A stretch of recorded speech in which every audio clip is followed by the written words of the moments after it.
Howard Manning, co-counsel for plaintiffs as well. Would you administer the oath, please? Jackson, would you raise your right hand, please? You swear that the testimony you're about to give in the matter now under consideration shall be the truth, the whole truth, and nothing but the truth, so help you God. Yes. Mr. Jackson, what is your occupation? Entertainer, dancer, singer, songwriter. How long have you been an entertainer? Since the age of 5. Without going into too much detail, could you tell me how you started as an entertainer? Well, singing around the house, dancing, making noises, sounds, making my own rhythms, making my own music, singing, that type of thing. Do you remember about how old you were when you started performing professionally? Oh, maybe 10 years old. What was the name of the group that you performed with when you first started? Jackson 5. Now, who was in the Jackson 5? Marlon, Tito, Jackie, Jermaine, Randy. Yeah, that's it. At some point, did you become a solo performer? Yes. Do you remember about when that was? Well, I did solo work before. Songs like Ben, Got to Be There, Rockin' Robin, I Want to Be Where You Are. All these are solo songs while still with the Jackson 5, not meaning I've left the group. Now, you said one of your professions is a songwriter. When did you start writing songs? I started writing songs, as young as, let's say, 8 years old, 8 or 9. Have you had songs that you've written recorded? Some, yes. About how many songs that you've written have been released? Oh boy, I've never counted. Probably over 30, 40. And again, without going into too much detail, have you ever won any awards? Lots of awards. Could you give me some of them? Well, there's Grammy Awards, there's American Music Awards, there's NAACP Awards, Black Caucus Awards. There's all kinds of awards in my field. Excuse me, I know that kills the microphone man. In case that you haven't been feeling well the last few days? Yes, it's very true. You had some oral surgery? Yes. If at any time you're not feeling well or you're uncomfortable, would you let me know and we'll take a break? I sure will. Thanks. What was the first song that was released that you wrote, if you recall? A song called Blues Away on one of the Jacksons' albums. Do you remember which one it was? I think the album was called either Going Places or Destiny. I'm not sure. A solo artist. Yes. Can you name them for me, please? Ben, Got to Be There, Music and Me,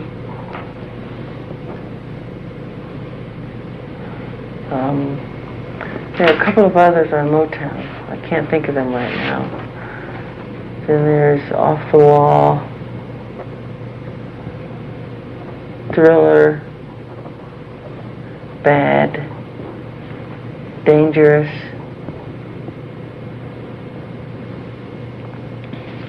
Can you recall when the album Off the Wall came out? 70 something, if I'm not positive. Let's see if I can refresh your recollection. I hope this is a little easier to read. If not, we'll move on again.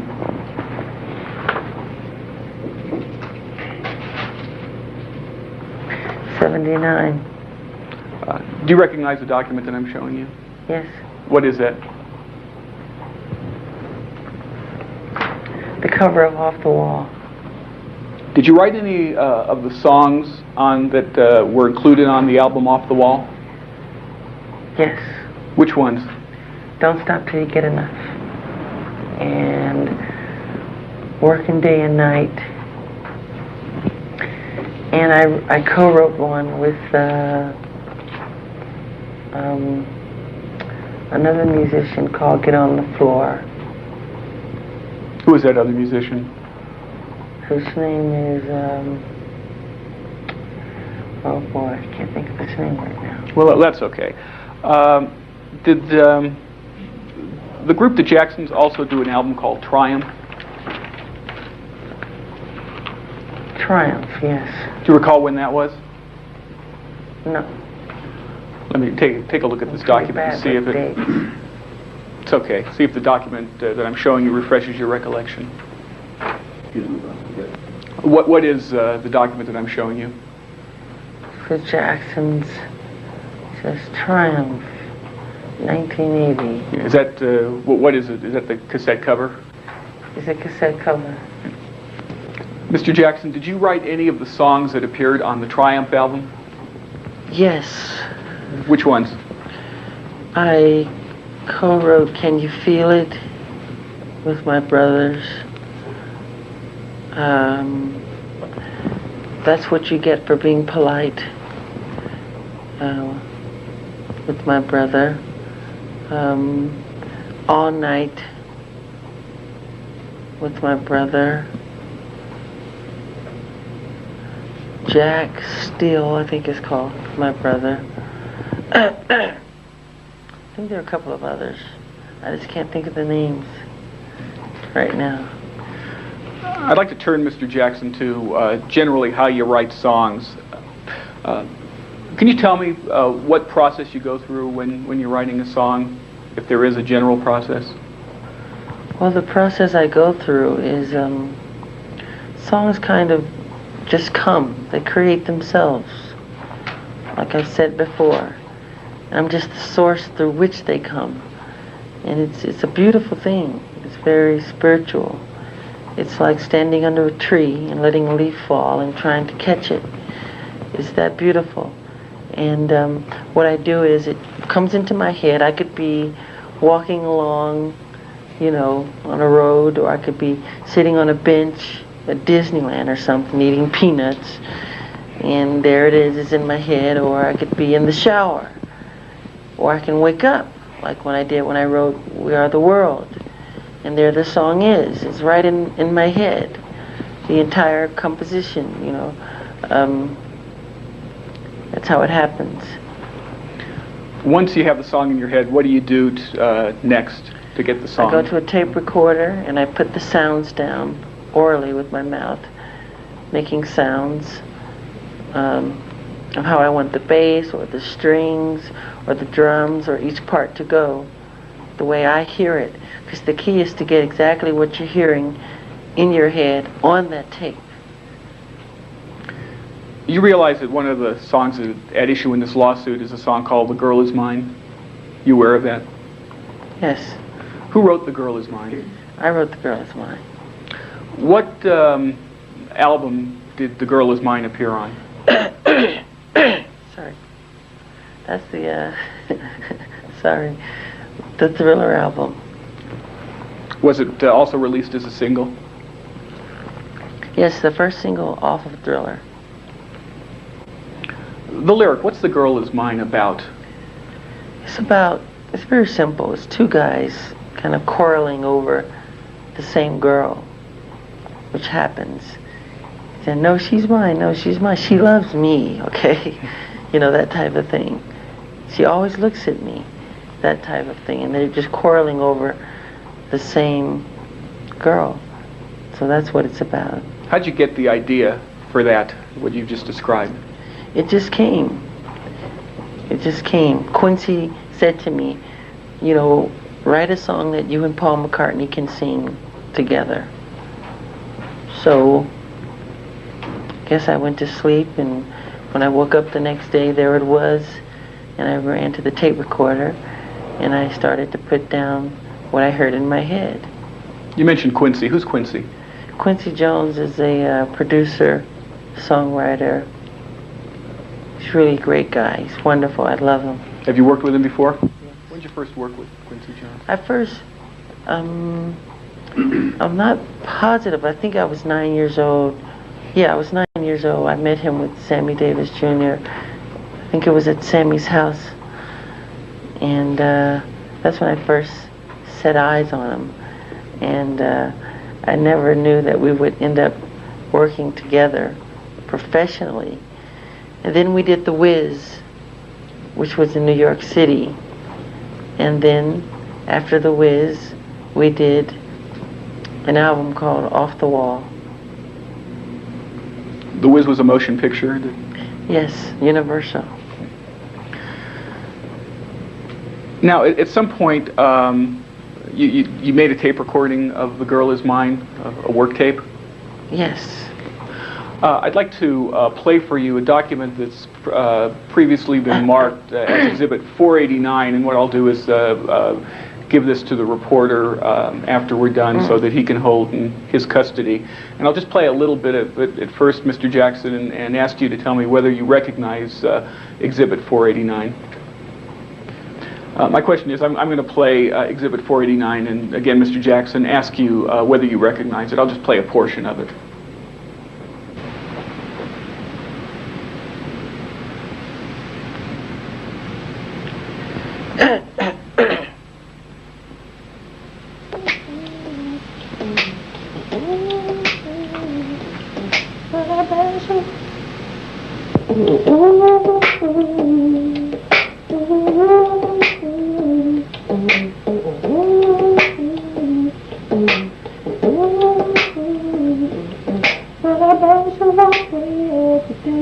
I'm going to stop the Exhibit 489 for a moment and ask you, Mr. Jackson, whether you recognize that. Yes, that's me writing the parts to The Girl Is Mine, creating it. Sorry. What were the circumstances under which you started making Exhibit 489? Well, just a tape recorder there and making sounds like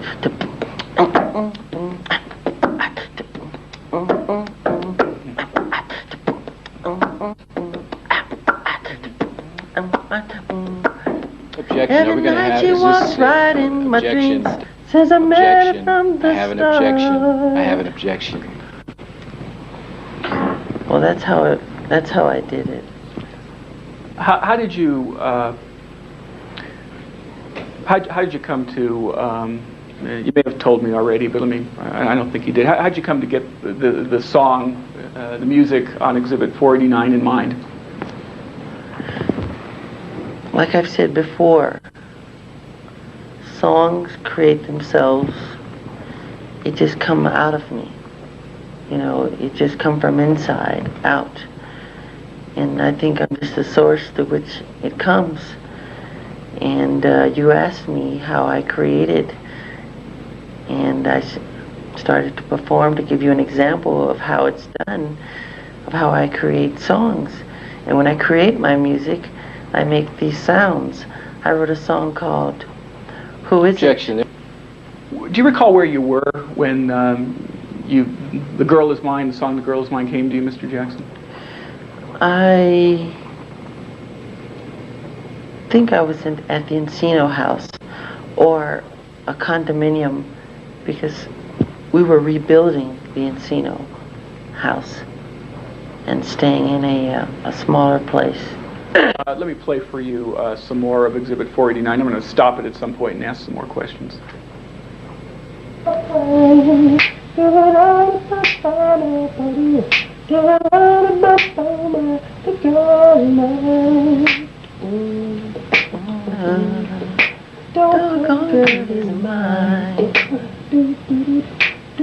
Yeah, that's The Girl Is Mine. Objection. Doggone girl is mine. Is there a question before the... Will you show us what you were doing on that tape? Yeah. Every night she walks right in my dreams since I met her from the start. I'm so proud I am the only one who is special in her heart. The girl is mine. doggone girl is mine. Don't waste your time, because the doggone girl is mine. When you were making some sounds with your mouth, what was the purpose of that? The sounds are the rhythms that I make. I wrote a song on the Dangerous album called Who Is It? And what I do is I go to a tape recorder and I put down the sounds the way I'm hearing it in my head. And I'm hearing the bass, I'm hearing the percussion, I'm hearing the drums. And the Who Is It? Like it goes boom.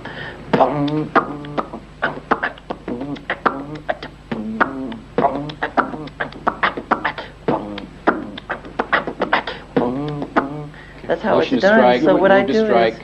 I go to a tape recorder and I just put exactly what I'm hearing in my head down on tape, and that's how I pretty much do it. Would you briefly show us how you made the rhythm sounds on the Girl Is Mine tape? Sure. Like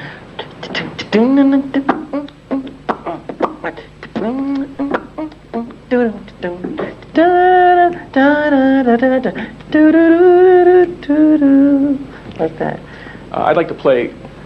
Girl is mine. Sorry, my voice. I'm really hoarse. At a concert last night. My throat is Objection, really move to bad. strike. No, I've stopped the tape. You were singing some lyrics and not others. Is that right? Pardon? You were singing some lyrics but not others. Yes. Why was that? Because certain words come into your head at a certain time that are fitting for the melody. Certain words come with the melody at the same time that it's created. You know, heal the world. I mean, I didn't think about it. It just came. Make it a better place. So it came with the melody. Heal the world. And I thought about it. Wow, that's nice. Heal the world. Let's heal our planet. Let me play some more of Exhibit 489. No, she mine. The girl is mine. The girl is mine.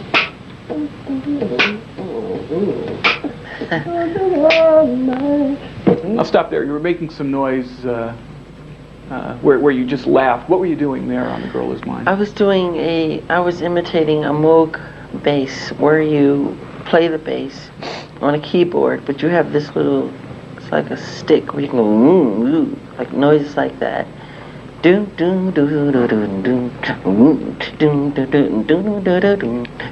Like that. Thank you.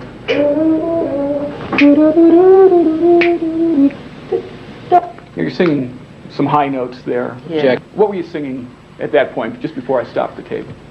I'm singing what I hear over the chorus, like a string part. Da da da da da da da da da da. The girl is mine. The girl is mine. See how she's hanging high low for me. She know what she's done. She knows that it's wrong to do. You just sang. Did you just hear some words on the tape? Yeah, that part of the song I never used Why not? because it went in another direction, and I can tell by listening to that where it's gonna go. It's probably gonna go da da da da da, because it's most likely to go in that direction. I haven't heard this since then. I know that I can be. There it is.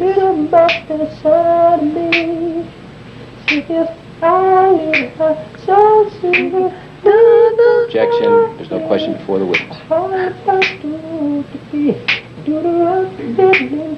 haven't heard these so long.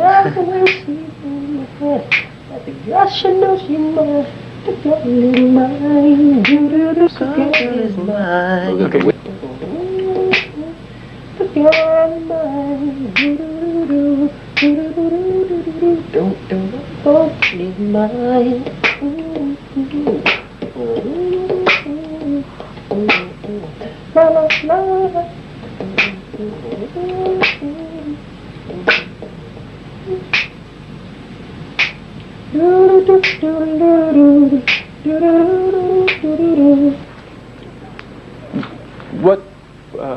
were you singing just before I stopped the tape? Counter lines, musical counter lines that can go against the main part.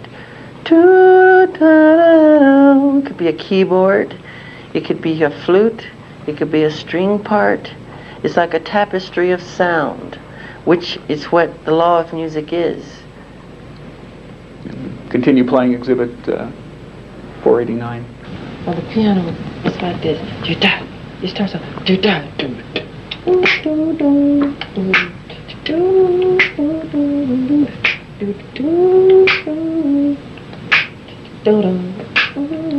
What were you doing right there? What was that? Creating another part that I heard, which I did do on the demo, which I played myself. Well, was there a particular musical instrument that you were It's a piano.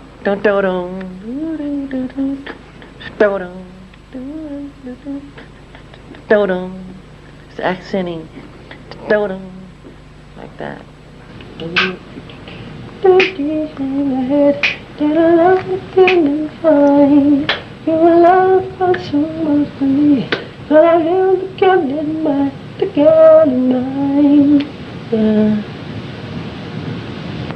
Okay, I'm just going to play some more of exhibit 489, Mr. Jackson. Why don't you wait for my question? Okay. The bass.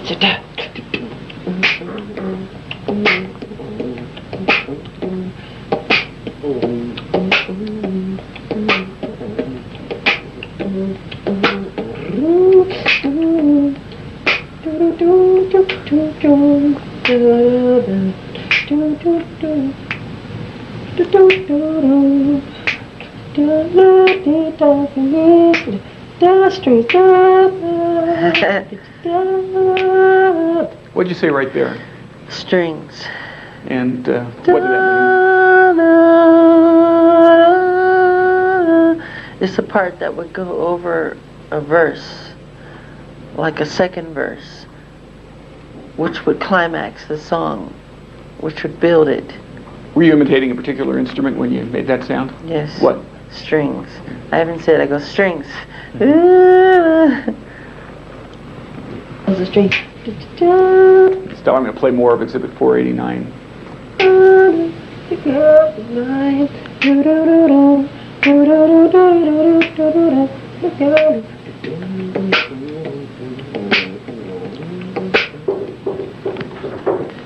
Yeah, I'm playing more of exhibit 489.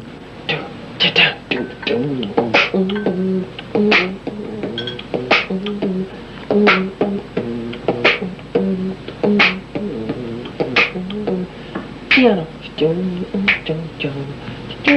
What did you just say on the tape? I'm not positive. I think it said piano or something. What I'm doing now after Let me creating... ask you, what are you doing now on the tape? Okay. After creating the melody, I'm now creating the different sounds that I want to go with the melody. What each instrument should do to create the song. Play more of exhibit 489.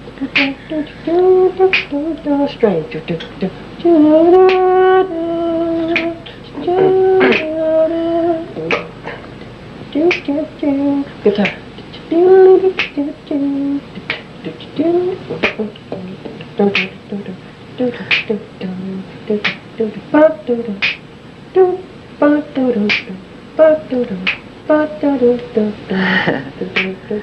What were you doing there?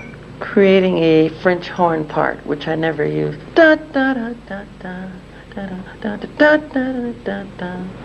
Thank you.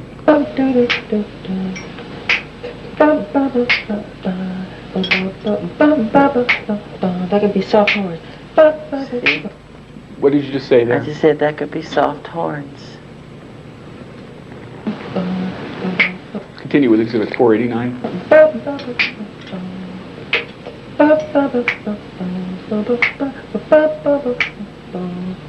I can tell the way she headed, but she knows goodly fine. And she talks to me safe in her bed, and I know she ought to mind. The girl is mine. Do do do do do do do do. The girl is mine. And don't write this song. Don't write anything. Let the song create itself. That's my law. Let me back the tape up slightly. And I do want to. That's what I've been saying. And don't write this song. The girl is mine. And don't write this song. Don't write anything. Let the song create itself. Let the strings tell you what to do, where they should come. Let the piano tell you what chords to hit. What are the fills? Let the bass tell you what it should be doing. Everything. Let it create itself. Let it form. Let it do what it wants to do. Don't force upon the song. Let the song force upon you. Let it tell you where to go. Okay, what did you mean by what you said on the tape? What I meant was, a song creates itself. I'm just the source through which it comes. It all creates itself. When a song comes to me, I'm hearing the strings, I'm hearing the bass, I'm hearing the drums, I'm hearing everything comes as a package. It's like catching a leaf that falls from a tree. It's the most spiritual, beautiful thing that can ever happen. And sometimes I just get on my knees and I pray to God out of thankfulness that it happened, that it came to me. And that's what I'm saying. Let it create itself, because it's trying to create itself. I'll continue with Exhibit 489. Punchline, that piano feel that goes do do do do do do do do do do do do. That's harmony with that voice harmony. Which do do do do do do do do do. What'd you say right there? Some type of harmony part. Or the girl is mine. Do do do do do do do do do. What I'm trying to do is, what I'm hearing in my head is some type of counter line to build the chorus. Because in songwriting, you should go from the verse to the chorus. And when the chorus comes, it should be like a flower blossoming in your face. So to build that and to make that happen, you have to add in other sounds to make it refreshing and wonderful. So that's all that is. What's the bridge of a song? I love you more than he. Objection. I was asking you a more general question. What is a bridge? What is a bridge? Yes. A bridge, what a bridge is to take you from A to B. It is to take you from the verse to another part. It is escapism from hearing the same mundane, trivial, ordinary thing that you've been hearing all the time. Because the ear gets tired of hearing the same sounds. So what a bridge does, it takes you away from all of that. Then when it finally comes back to what you were doing before, it's stronger. It's much stronger. Does the girl... I'm sorry. Finish your... It has a much stronger effect. Does the song The Girl Is Mine have a bridge? Yes, it does. Could you sing that for us? It goes, I love you more than he, take you anywhere. And I go, but I love you endlessly, loving we will share. So come and go with me to the town.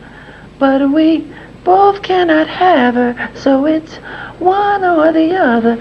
And one day we'll discover that she's my girl forever. Don't build your hopes to be let down, 'cause I really feel it's time that she tell you I'm the one for her. That type of thing. Let me continue, Mr. Jackson, with Exhibit 489, and I will ask you a question at some point. Girl in mine.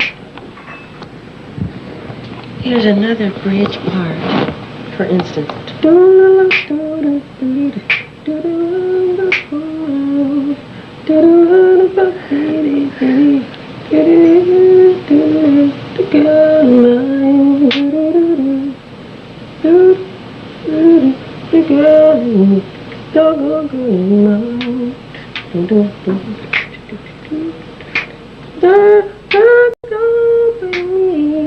Take go anywhere. She I don't really care. I know that I still she can go with me to take me anywhere. I feel she will see the girl on my own. She can go with me. She can go with me, take her anywhere. Don't I would sure to be if I really care. She can go with me out on the town. Why? It's a slight change. She can go with me. Da, da, da. She can go da da da. Yeah, that's it. She can go with me. Da da da da on the town. She can feel with the breath you wind. I hope you say hello to her. The segment that I just played, what were you doing there? Creating, or discovering, I should say. Because I try not to invent. I try to discover what's there. And I'm discovering where the song wants to go. And it's the bridge. It's the bridge of the song. And it's these changes that it reminds me of a song I just wrote recently called Stranger in Moscow in Russia. And I went through the same thing, trying to dictate into a microphone what you're hearing in your head. It's very difficult sometimes because you can't, you only have one voice, but you're hearing full chords. So it's a very difficult thing to do, but you just do your best. What's a chord, Mr. Jackson? What's a chord? Yeah, in music. A chord is harmony. It's sound that's pleasant, something that can be pleasant to the ear. Music. Let me just state for the record, I'm playing Exhibit 489, and at some point I will ask you a question about it, Mr. Jackson. Just to see it's in mine, the girl is mine. Do do do do do do do do do. The girl is mine. Do do do do do do do do. The girl is mine. Do do do do do do do do do do do. The dark girl is mine. Do do do do do do do do do do. Now the chorus of the bridge is da-dee da, da-dee da, da-da-da. What did you just say there? I'm saying the chords to the bridge. I'm now just bringing out what I think the chords, just defining into my head what the chords should do to accompany the melody. So, which is very important. I'll play some more from Exhibit 489.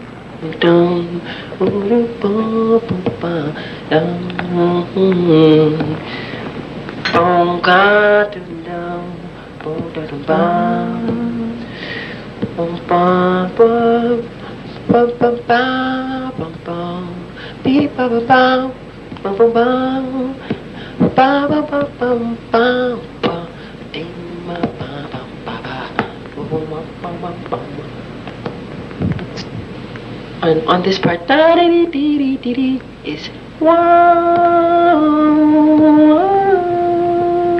and another. Mr. Jackson, what were you doing there? I'm making background sounds, which I did on the demo, which is just one of the notes.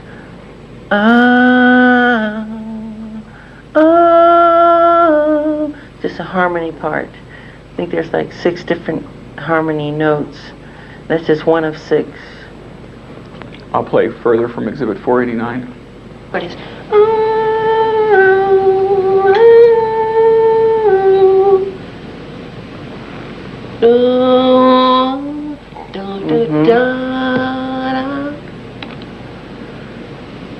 What were you doing there? Same thing. It's a harmony part that goes against the other harmony. I'm creating different notes, which are harmonics, to go against the music, I'm creating all the harmonies and all the sounds, each individual sound, which make up the whole of The Girl Is Mine. Play further from Exhibit 489. When the song first kicks off, I can hear some horns in the front. For instance, this is how the music goes. In the front, do do do do da do do boom boom boom do do do boom boom boom. I can hear horns da do do do do do do do do do do do. Soft horns.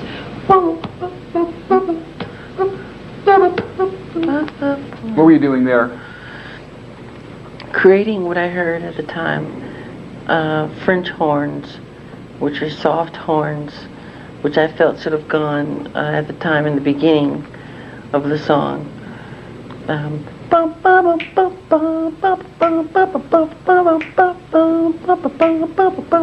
That type of thing. She can go with me, take you anywhere. Wah, ba, ba, ba, ba. Wah, ba, ba, ba. What part of the song is it that we just heard? You just heard the bridge. She can go with me out of town, messing around. Because we both cannot have her, so it's fine on the other. There it is. Don't build your hopes to be met. What did you just hear? There it is. That's what I was looking for. It's the fire that builds coming out of the bridge. But we both cannot have her, so it's one or the other. And one day you'll discover that she's my girl forever. And don't build your hopes to be let. So it's coming out of the bridge. You okay, Mr. Jackson? You want to take a break? My mouth hurts. Mr. Jackson, at the break, did you find it necessary to take a pain medication? Do I find it necessary? Did you, at the break, did you have to take a pain medication for your pain? Yes.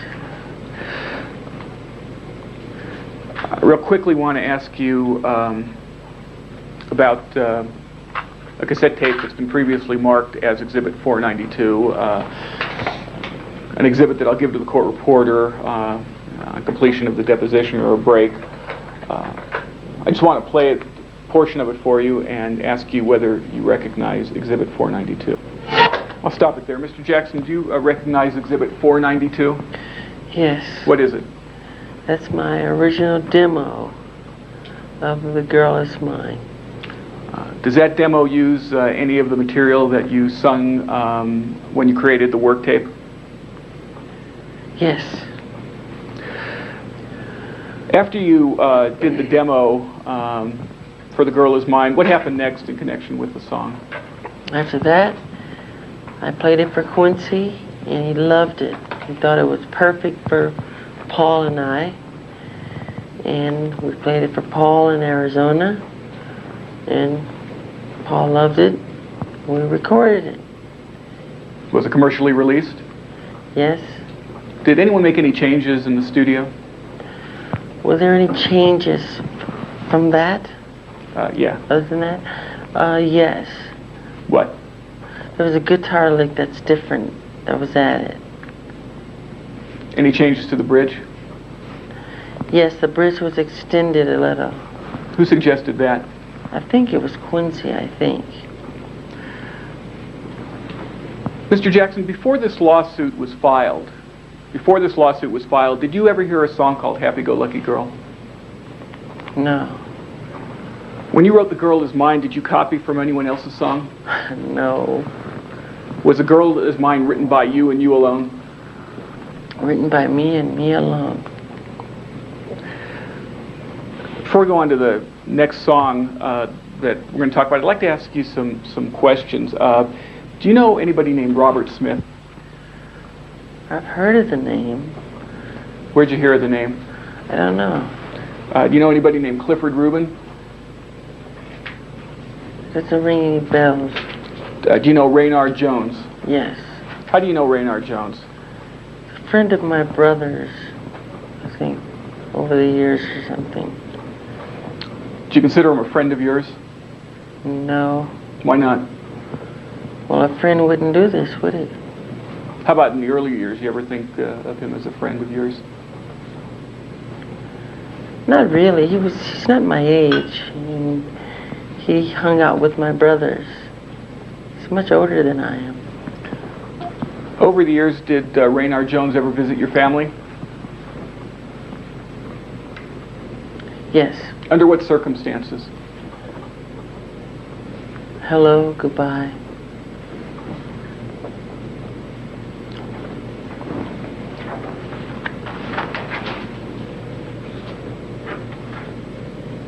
Do you ever recall Raynard Jones playing you songs in your studio in Encino?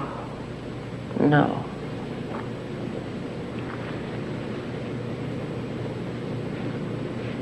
Do you ever copy any songs provided you by Raynard Jones? No. Ever copy any songs written by Robert Smith? No. I'd like to talk now about the song Thriller. Are you familiar with the song Thriller? Yes. Who wrote Thriller, Mr. Jackson? A guy named Rod Temperton. Did you have any role in connection with the song Thriller at all? I sang Thriller. Did you have any role in writing the song? No. When did you first hear the song Thriller? I first heard the song, it was a different title. I heard it in Encino, at my house in Encino.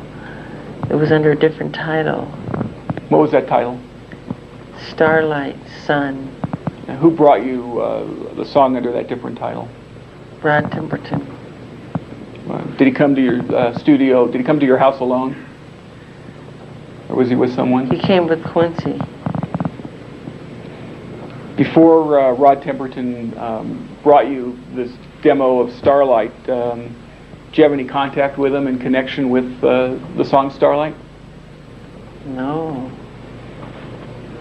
When he got to your house, what did Mr. Temperton do in connection with the song Thriller? He came with a keyboard machine, and I kind of admired the way he worked. He had all the sounds already programmed inside the machine. So when he MIDI'd the sounds to another keyboard or to the main board that's in the studio, which is the audio board, they would play the sounds and the performance that he had performed somewhere else. It could have been Switzerland or Germany. So all the parts were there inside that machine, done and performed already. At some point, did you learn the song Thriller or Starlight at the time? Let me withdraw that. At some time, did you learn the song Starlight? Yes. How did you learn it? He just sang, well, he sings it on a tape, and it's his voice singing against a demo. And again, what was the name of the song when it was on that demo? Starlight Sun. In your performance of what eventually became Thriller, did you make any changes in connection with your performance in the music?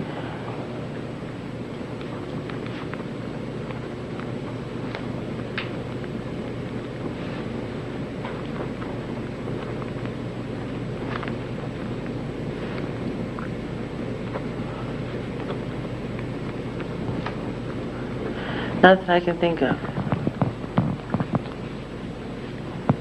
Did you play any role whatsoever in writing the music underlying the lyrics in Thriller that go, it's close to midnight and something evil's lurking in the dark? No. Who wrote the lyrics for Thriller? Rod Temperton. Who has writing credit for Thriller? Rod Temperton. Do you get any writing credit for Thriller? No. Before this lawsuit, did you ever hear a song entitled Run on Man-Child? No. At any time, Mr. Jackson, did you give Rod Temperton music from someone else so that Rod Temperton could put that music in Thriller? No. Turning to another subject, you realize that Joseph Jackson is one of the defendants in this case? I heard Who's Joseph Jackson? my father. At any time in your professional career, has Joseph Jackson ever provided music that you or your group would perform for recording purposes? Repeat your question. Yeah. At any time during your professional career, has Joseph Jackson ever had any role in selecting the songs that you or your group would perform? No.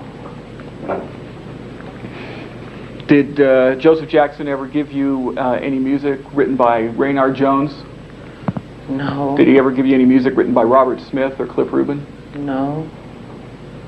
Joseph Jackson have any role in creating Rod Temperton's Thriller? No. Finally, I'd like to turn to We Are the World.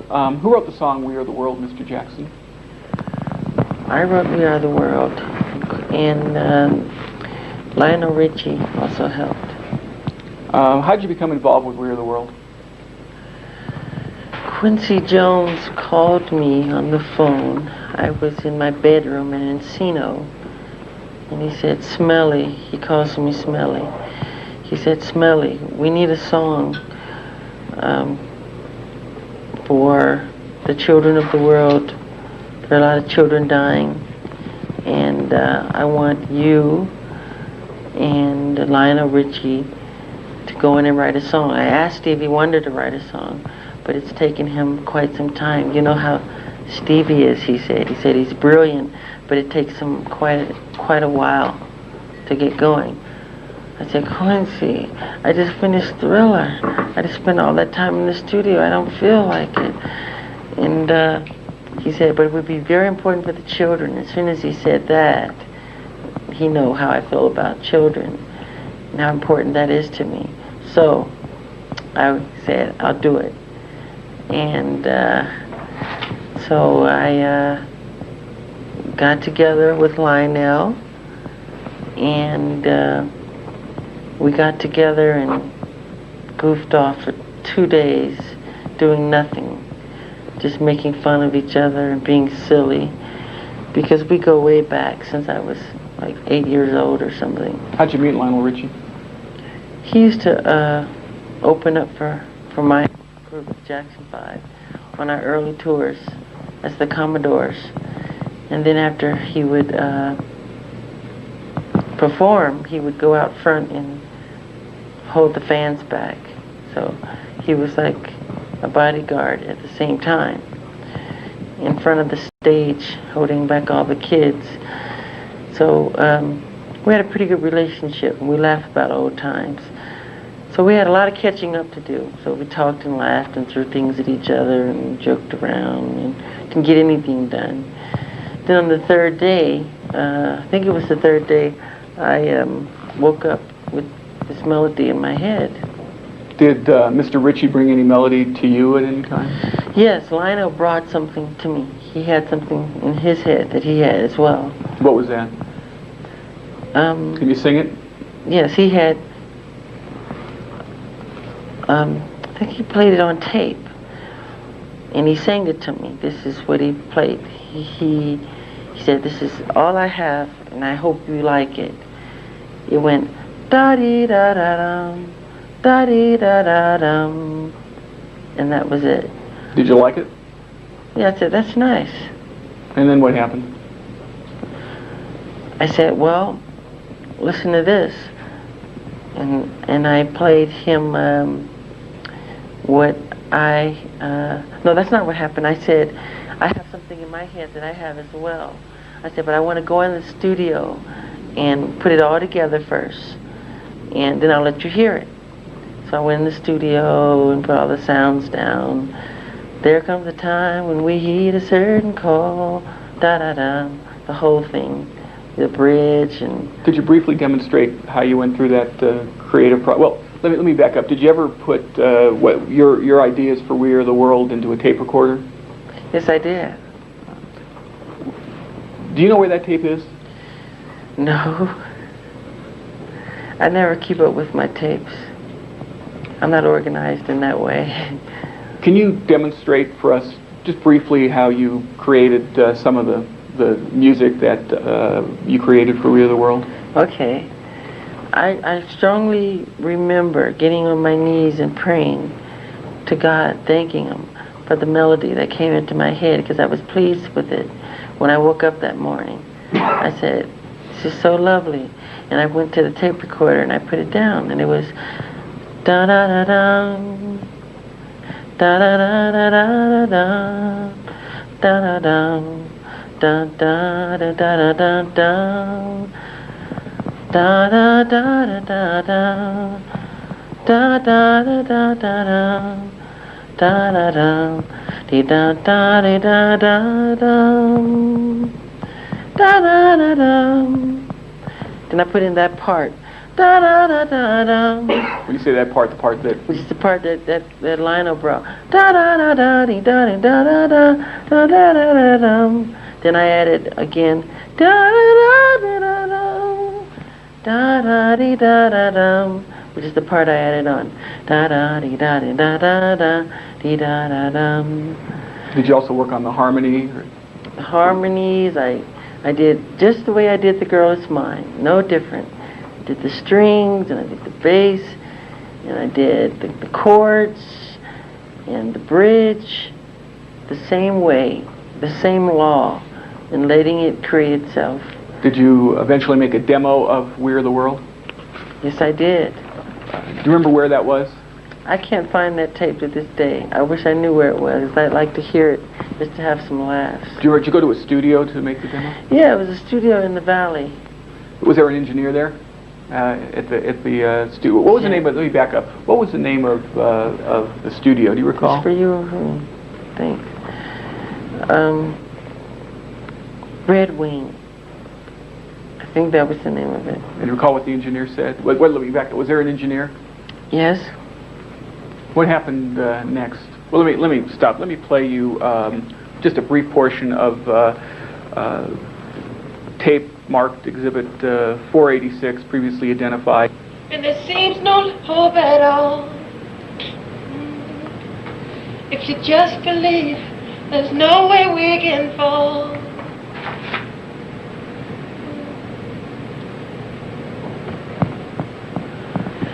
The bridge.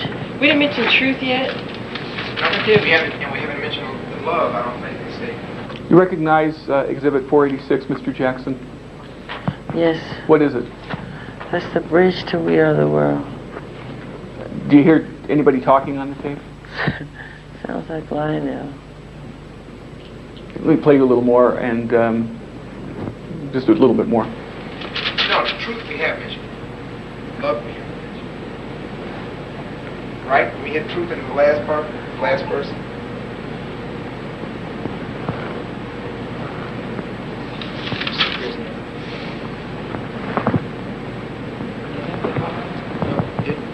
So far we haven't mentioned truth. That someone cares in their life. You also on that tape? Yes. How did you come to create Exhibit 486, this tape? How did I create it? Yeah, how did it happen that what was going on was being taped? By just, because at some point, I said, I want to just tape some of what we're doing so we can just have it, you know. What were you and Mr. Ritchie doing on that tape? Singing, goofing off. Were you writing any of the songs at the time? Not really. We kind of goof off a lot.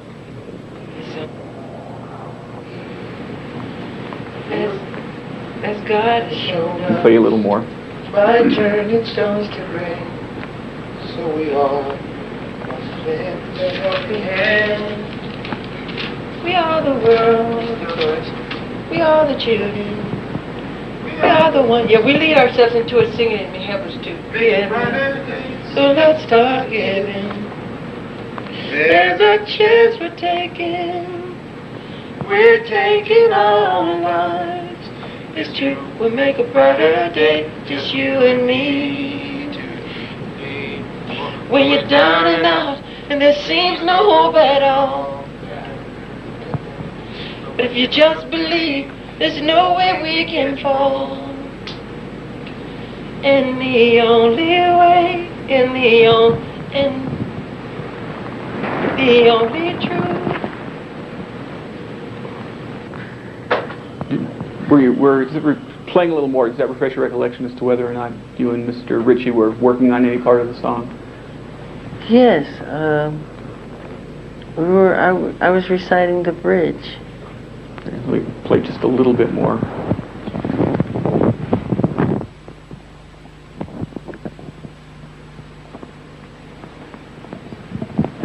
Let us understand. Let us understand. It's going to take you and me. Let us It's understand. we who have the How about that? Let us all. Let us understand. Can you tell me now, listening to more, whether you and Mr. Ritchie were working on any part of We Are the World? Yes, working on, I don't know if it was lyrics or what. I think the lyrics, we kind of fooled around with the lyrics after creating the melody. Okay. Mr. Jackson, before this lawsuit was filed, did you ever hear of a song called What Will Become of the Children? No. Did you copy anyone's song in writing We Are the World? No. Did Mr. Ritchie? No. Did you and Lionel Richie together and with no one else write We Are the World? Say that again? Yes. Did you and Mr. Ritchie, and only you and Mr. Ritchie, write We Are the World? That's the truth. I have no further questions. Would you please state your name? Michael Joseph Jackson. Mr. Jackson, would you spell your last name? Jackson.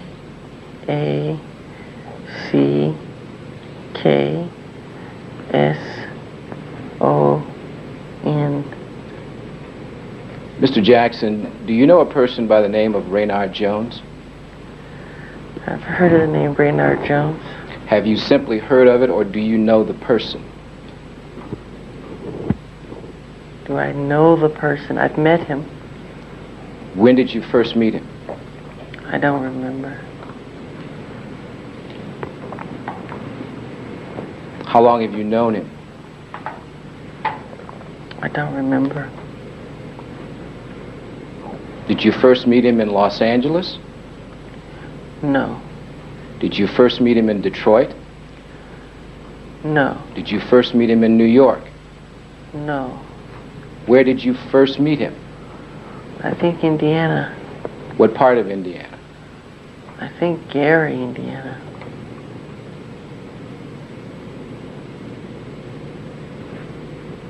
Did you live in Gary, Indiana at one time? Yes. Okay. Were you in fact born in Gary, Indiana? Yes. Under what circumstances did you meet Raynard Jones? I don't remember.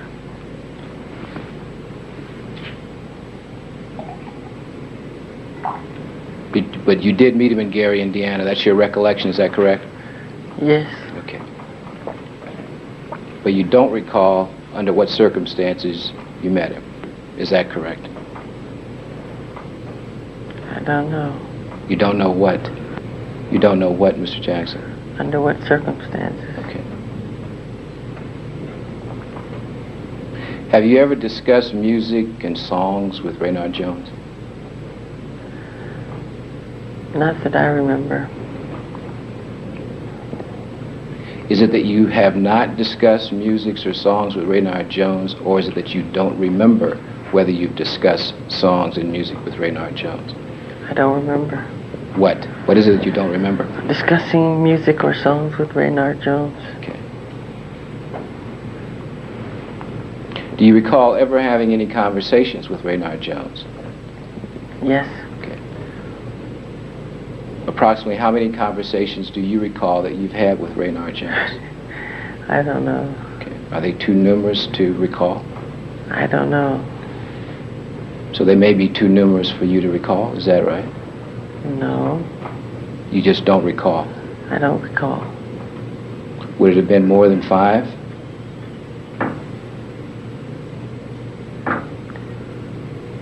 Could be. More than 10? I'm not sure. More than 15? I'm not sure. 20? I'm not sure. Do you know where any of these conversations took place? No.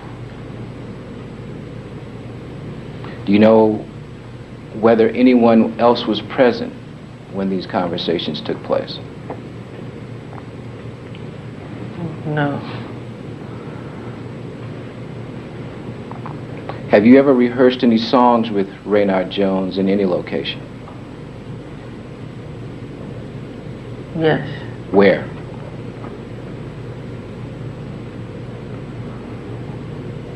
I think at his house Okay. And where would that have been? in Indiana. That Gary, Indiana?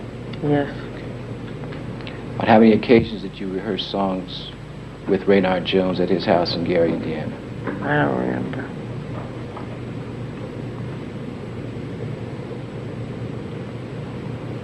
On the occasions that you rehearsed songs with Raynard Jones at his home in Gary, Indiana, did you also discuss those songs with him? No. You just rehearsed. Is that correct? As I remember.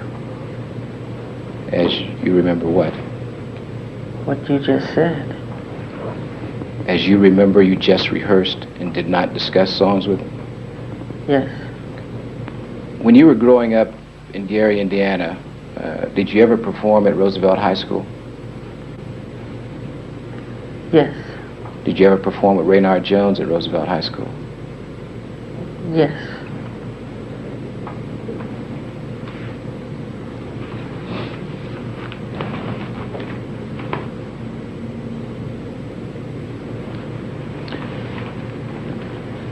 Has Raynard Jones ever visited with you outside of Gary, Indiana?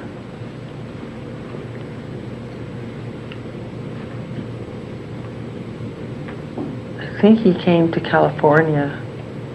Okay. And did he ever visit with you and or members of your family at your residence on Havenhurst? Yes. Do you recall how many times that he did that? No. Mr. Jackson, do you ever recall whether Raynard Jones visited at your property on Havenhurst while you were there? I'm not positive. Did he or did he not visit while you were there? I'm not sure.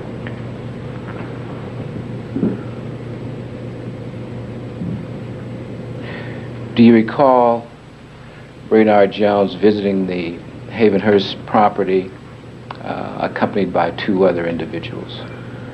I don't know. Is it your testimony that Mr. Jones never visited the Havenhurst property while you were present? I'm not sure. All right. Other than Motown, did you sign with any other record company? No. Is it your testimony here today that you didn't sign a contract with CBS Records? Did I sign with CBS Records? Is that what you're asking me? That was the question.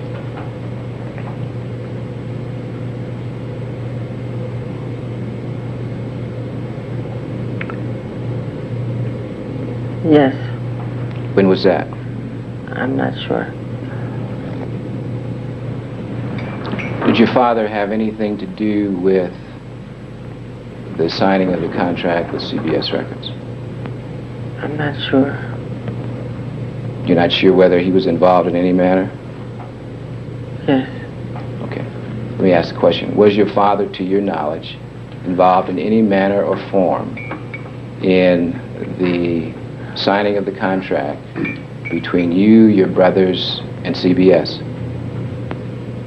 Yes. Okay. In what way? I don't know. Now, you know that he was involved, but you don't know in what way he was involved? Exactly.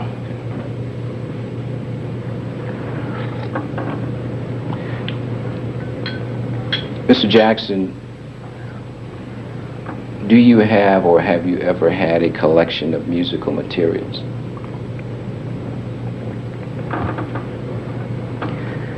A collection of musical materials? Yes, or a collection. I love going to the record store to buy records.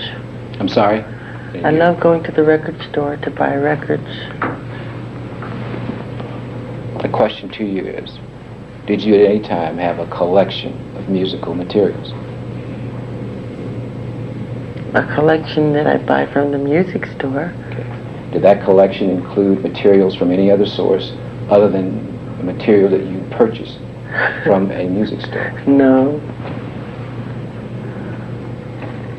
When did you first begin keeping this collection? I don't remember. Mr. Jackson, the collection, have you ever maintained a collection of musical materials that included unreleased songs?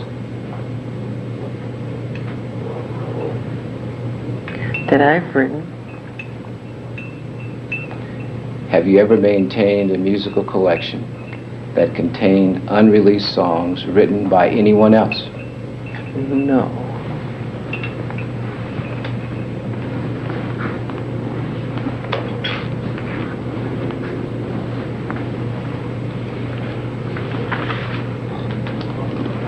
In 1977, did you maintain a collection of musical materials? My favorite record store is Tower Records. I collect cassettes and CDs from Tower Records.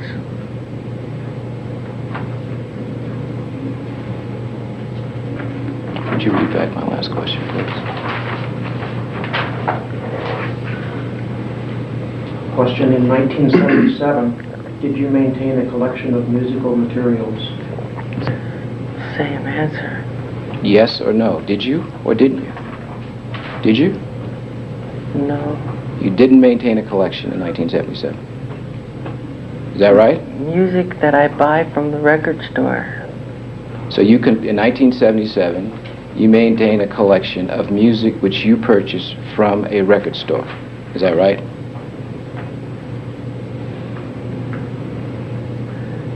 '77, '78, '79, '76. It's part of, I love music. I buy records. So you did maintain a collection of songs that you purchased from a music store, right? In 1977. Yes. Okay.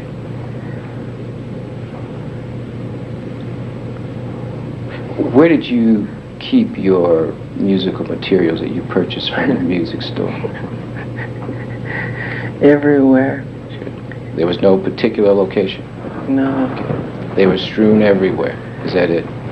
Thrown about. Okay. I'm not organized in that way. Did you ever receive in the mail cassettes with songs on them from other people? No.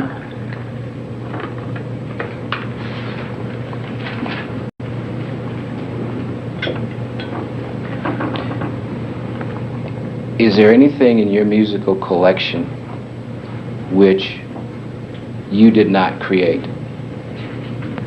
Of course.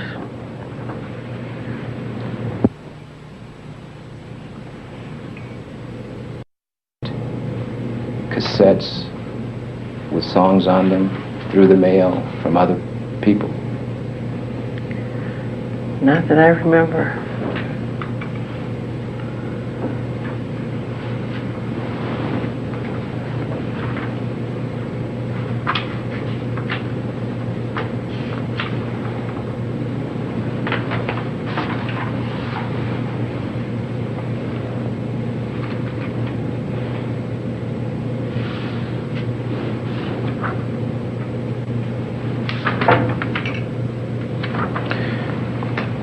Have you ever, during the period in question, Mr. Jackson, received cassette tapes and lead sheets and/or lead sheets from any other person?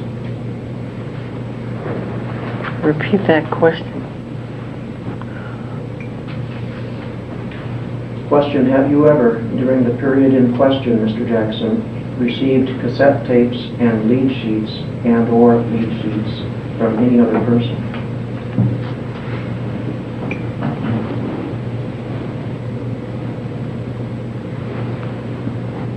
During what period? 1977 through 1985. No.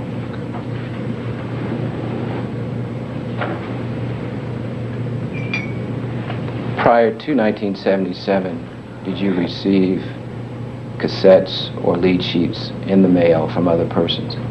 No.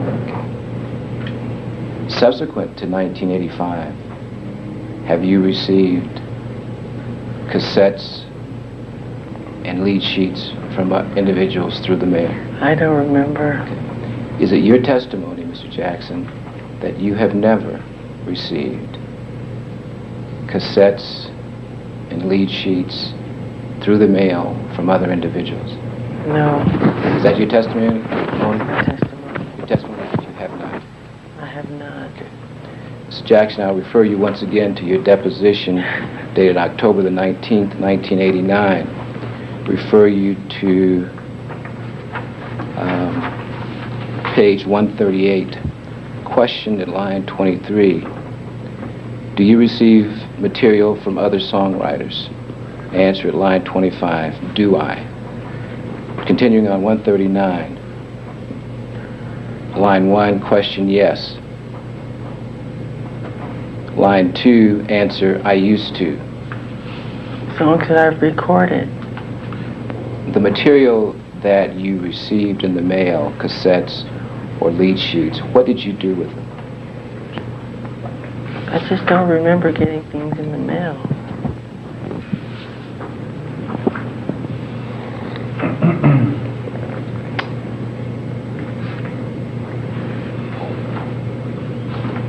Draw your attention to page 139 of your deposition, volume 1. Line 25, question, would you receive tapes in the mail or lead sheets in the mail or lyric sheets in the mail or reel-to-reel tapes in the mail? Answer on page 140, line 3, yes. But no, I wouldn't dare take the time and listen, I'd just throw them away. If that's what you said, is that what you did? Yes. Okay. So you did receive cassettes and lead sheets in the mail from other people, is that correct? I'm foggy on that. I don't quite remember. Now, when you would receive these materials in the mail, would you throw them away? If I got any songs in the mail, I would never listen to them. My question to you is, the songs that you received in the mail, did you throw them away? Absolutely. And how did you get rid of them? I don't remember.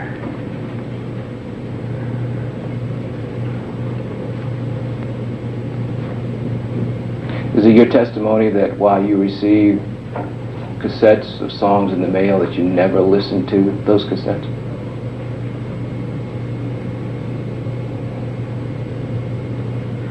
Repeat your question.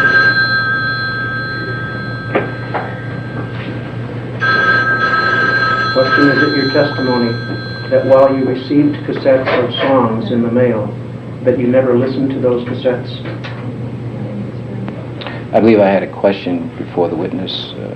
Would the reporter read that question back, please?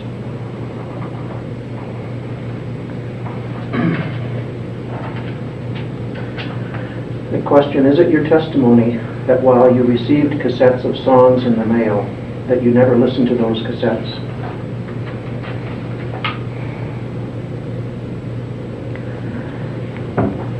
Any cassettes that come to me personally in the mail, which is very rare, I throw them away. And our policy of tapes come to the office that are songs written by other people, we simply send them back. If I'm on the street if I'm in a record store and somebody has a song and he comes up to me and he says, Michael, I'm a songwriter. I want to make it like you. Listen to my song. I say, I can't take your tape. I simply do not take tapes. I'm a songwriter myself. I write my own songs. I don't have to take other people's songs. My question to you is it true that the songs that you received in the mail that you Sorry. that you did not listen to them? I do not listen to them.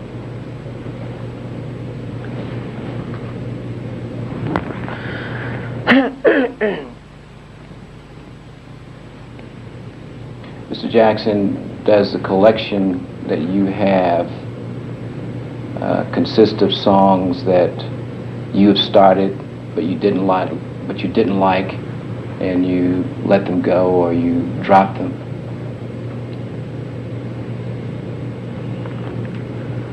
There are certain songs that I have that I've written that I just think aren't good enough, or I like it at the time, and then something will come along that'll beat that song out, that'll be stronger to me.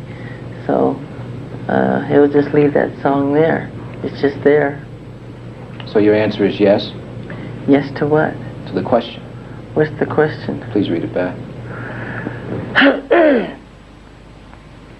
I'm sorry.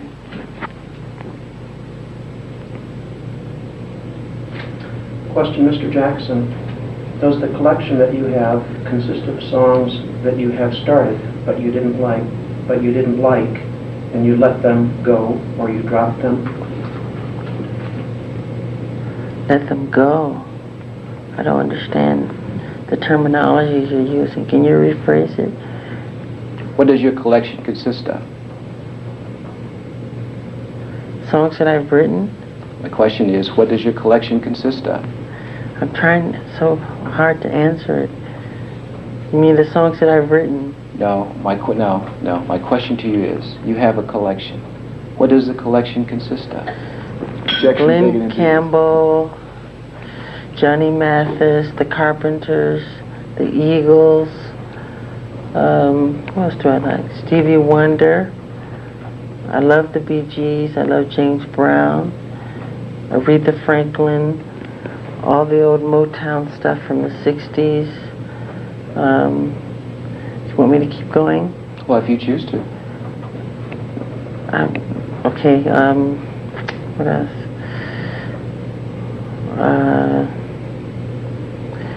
I love Herman's Hermits.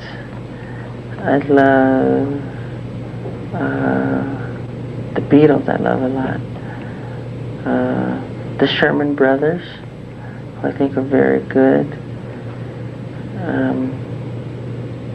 Who else do I like? I said Stevie Wonder. That's all that I can think of right now. Are any of the songs that you've worked on, your personal songs, included in your collection? So that's what I was asking you before. Now, could you repeat your question? Read the question back. One that I read previous. My last question, which is probably the one that you read previously.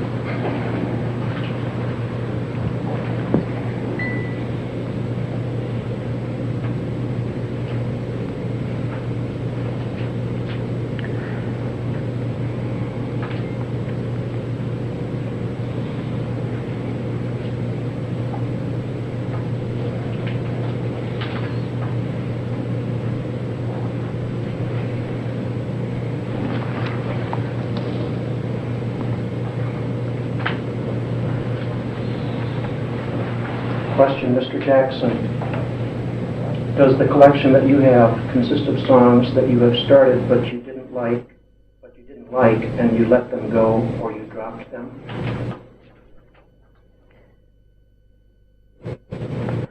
Let them go. I just don't understand what that means. Mr. Jackson, I call your attention to Volume 1 of your deposition taken October 19th, 1989, page 129. Question at line 6. What does your collection consist of? Answer at line 7. Songs I work on. Songs that I have started and didn't like it that much, so I just let it go. And there's just classical music I buy, like a great song that I enjoy listening to. Show tunes, Rodgers and Hammerstein, Chuck Berry. Do you recall that question and giving that answer? That sounds like me. My question is, do you recall that question and do you recall giving that answer? No. So then, what is the answer contained in your deposition? Is that accurate or not? It sounds accurate. Okay, and did you give that answer? It sounds like something I would have said. My question to you is, did you give that answer? Objection asking. I'm sorry? Yes. Okay, so you gave that answer. Yes. All right.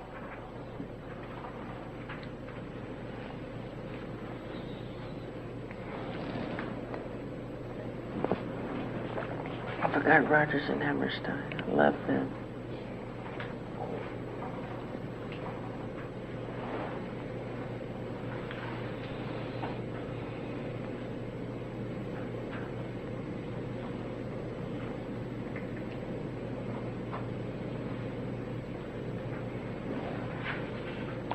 Now, with regard to your collection,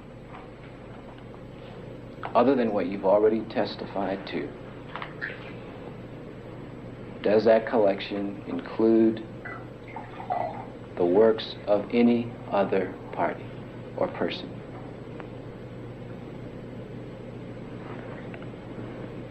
The works of any other party or person? Yes, I like. No, I'm not asking you a question about what you like. I'm asking you about what's included in your collection. You've told us a number, you've mentioned a number of names of individuals and groups. Yes. Including songs that you work on that are included in your collection, is that right? Yes. Okay. Are there any other persons whose works that you have not mentioned are included in your collection? No.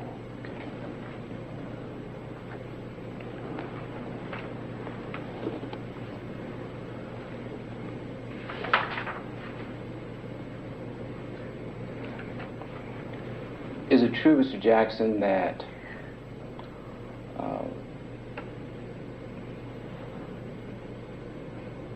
you started to sing "The Girl Is Mine" into a tape recorder?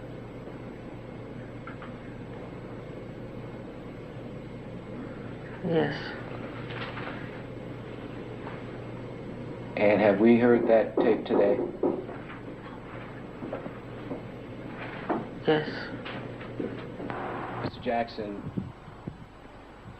you've indicated that you started to sing "The Girl Is Mine" into a tape recorder, is that correct? Yes.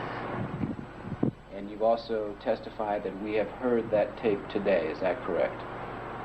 Yes. And is that Exhibit 489? I don't know. Now, Mr. Jackson, is that the original tape that you made for "The Girl Is Mine"?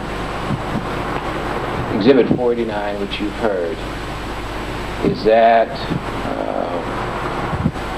an accurate description or depiction of the original tape that you made for "The Girl Is Mine"? Sounds like it to me.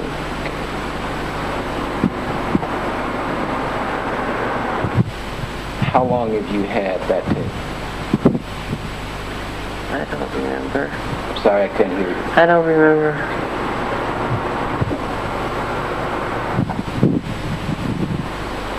Was there a time when that tape was lost? I don't remember.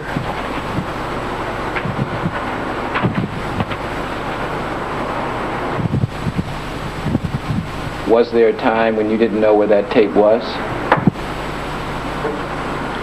Don't remember. Sorry? Don't remember.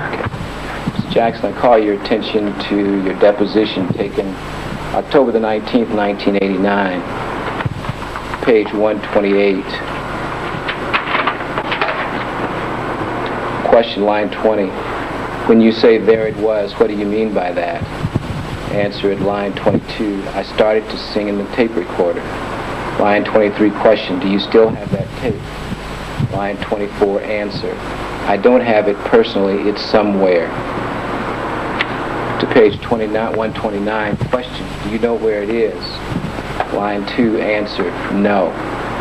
Do you recall those questions being asked and you're giving those answers in your deposition taken on October the 19th, 1989? No. Do you recall the question at page 129, you don't know who has it? Answer at line 4, no, it must be in my collection somewhere at home. Do you recall that question and that answer? I don't remember.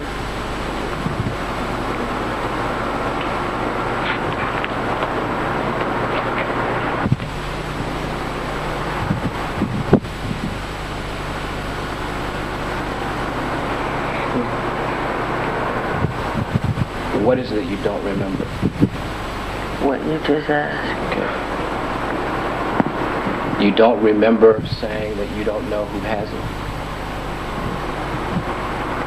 Repeat your question. You don't remember saying you don't know who has it? I don't remember. You don't remember saying that? I don't remember. You don't remember saying that? That's right. I'm sorry, I didn't hear you. Yes.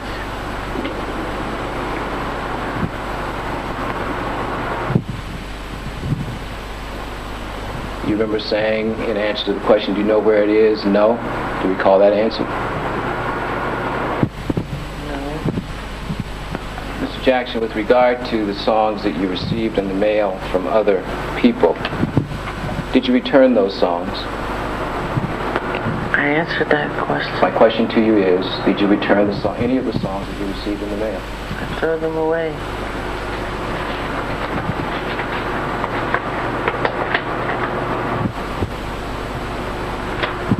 Did you keep a log of any kind or a record of any of the tapes that you received in the mail? No. Do you also consider Mr. Jones to be disloyal?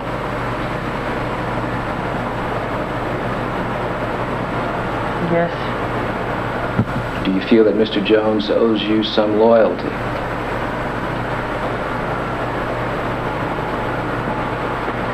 I think he owes honesty. Would you say that you also owe honesty? I'm being very honest. That's not my question. Do you feel that you owe honesty? I am honest. So then when you say, is it your testimony that Mr. Jones is dishonest? Absolutely. Okay. Why do you say that he is dishonest? Because he knows in his heart that he didn't write those songs. Which songs are you referring to? The songs that you're referring to. No. The question is, which songs are you referring to, Mr. Jackson?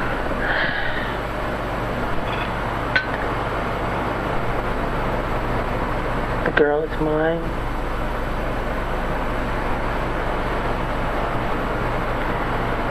We Are the World.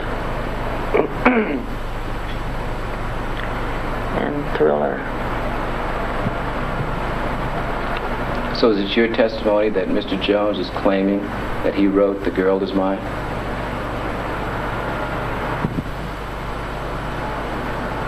Yes. Is it your testimony that Mr. Jones is saying that he wrote We Are the World? Yes. Is it your testimony that Mr. Jones is saying that he wrote Thriller? Yes. And it is on that basis that you conclude that Mr. Jones is dishonest, is that correct? Absolutely.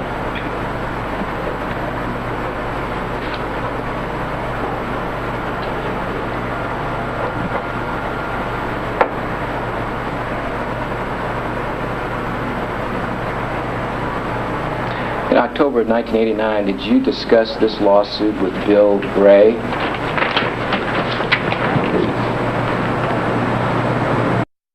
I don't remember. By the way, who is Bill Gray? He's head of security. For whom? For MJJ Productions, And who is MJJ Productions? my company. Okay, and what does MJJ Productions do? It's an office that administrates my personal affairs. How long, and Mr. Bray is employed by MJJ Productions? Oh, I wouldn't know. Okay. But he works for MJJ Productions? Yes, he does. And so his working for MJJ Productions, is it your contention that that's different from him being employed by MJJ Productions? What's your question? You said he works for MJJ Productions, is that right? Yes. Previously I asked you, was he employed by MJJ Productions? You recall that? Question. Yes. Do you recall what your answer was? Well, what's the answer? I'm asking you the question. Do you recall? Yes. What was the answer? Was he employed by MJJ Productions? That was the question. The answer is yes. How long has Mr. Bray been employed by MJJ Productions? I'm not sure. Prior to your move to California or after you moved to California? I'm really not sure.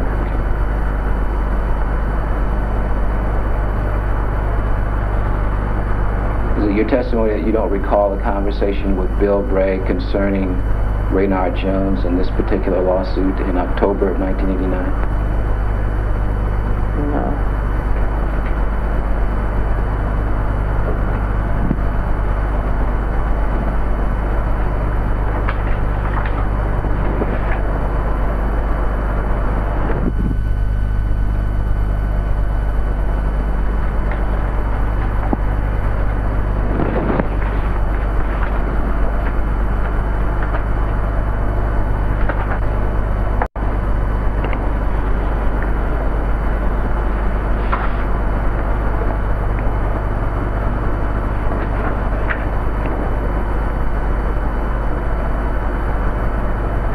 Did you ever talk to Bill Bray about the deposition that you gave on October the 19th, 1989?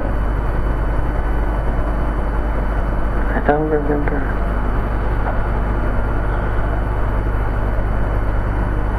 Do you recall the deposition taken October 19th, 1989? This question, page 17, line 2.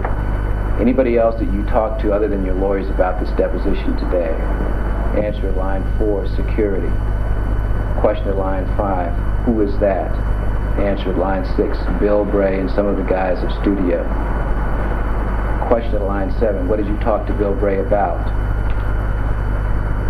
Do you recall those questions and giving those answers? No.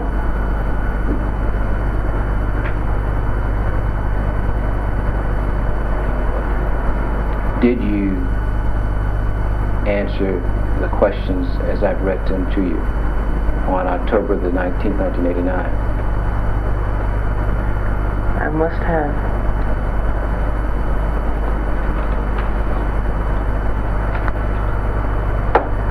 Do you recall the nature of your conversation with Bill Bray concerning this lawsuit and your deposition in October 1989? No.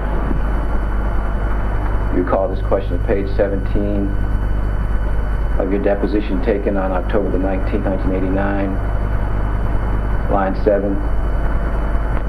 What did you talk to Bill Bray about? Answer at line 8. The nature of the conversation was Bill was very disappointed this is happening. So was I, because it's very sad, because it's not true. Do you recall those questions and those answers? No. Did you give that answer starting at line 8, page 17 through line 10 at your deposition on October the 19th? I must have.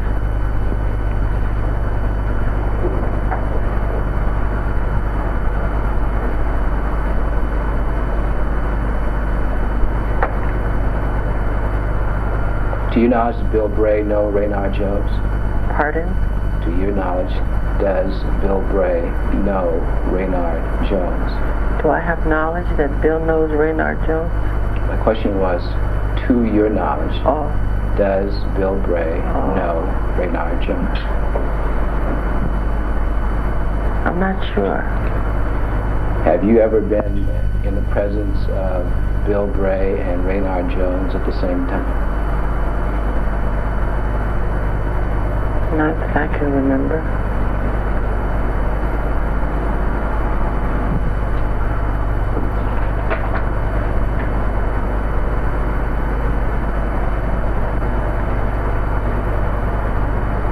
Do you recall testifying that the conversation with Bill Bray took place at the Hideout?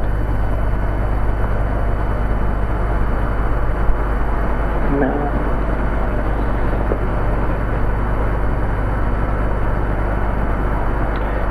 Call your attention to your deposition, October 19th, 1989, page 18. Question at line 2. What did you say to Bill Bray? Answer at line 3. I'm not sure. Question line 4, did you say anything to him? Answered line 5, in agreement. It was some words in agreement. Line 7, was that in a face-to-face conversation? Answered line 8, yes. Question, where? Answered line 10, at the Hideout. Does that refresh your recollection as to where your conversation with Bill Bray took place? Yes. Okay, and did it take place at the Hideout? Must have, if that's what I said.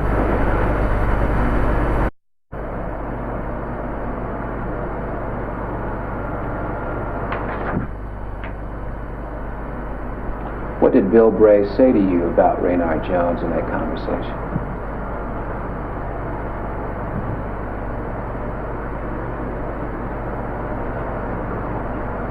I don't remember.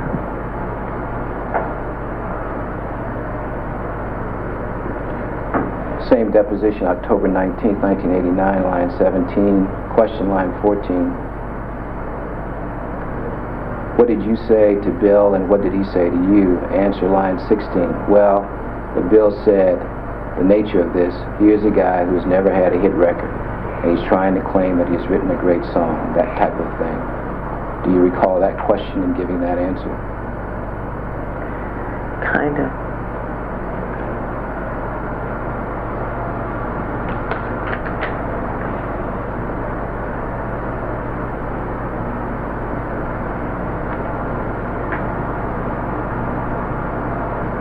Did you agree with the statement made by Bill Bray?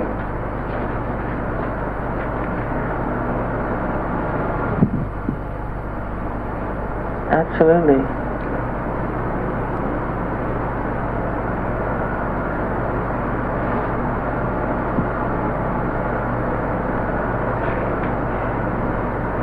Why did you agree with this statement?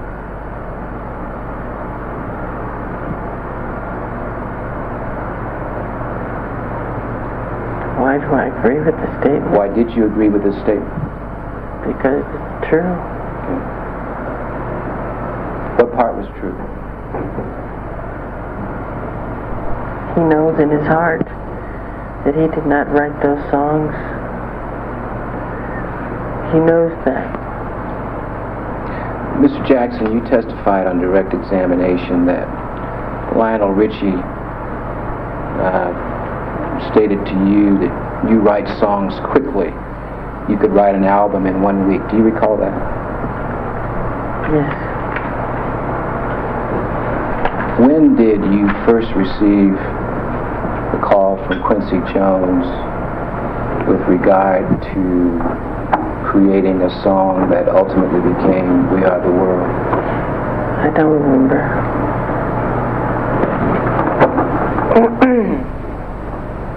From the time that you received the request from Mr. Jones,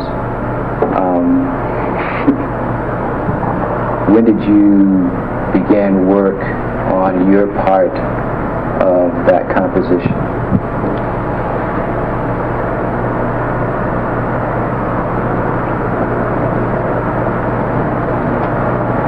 I don't remember working on it, really.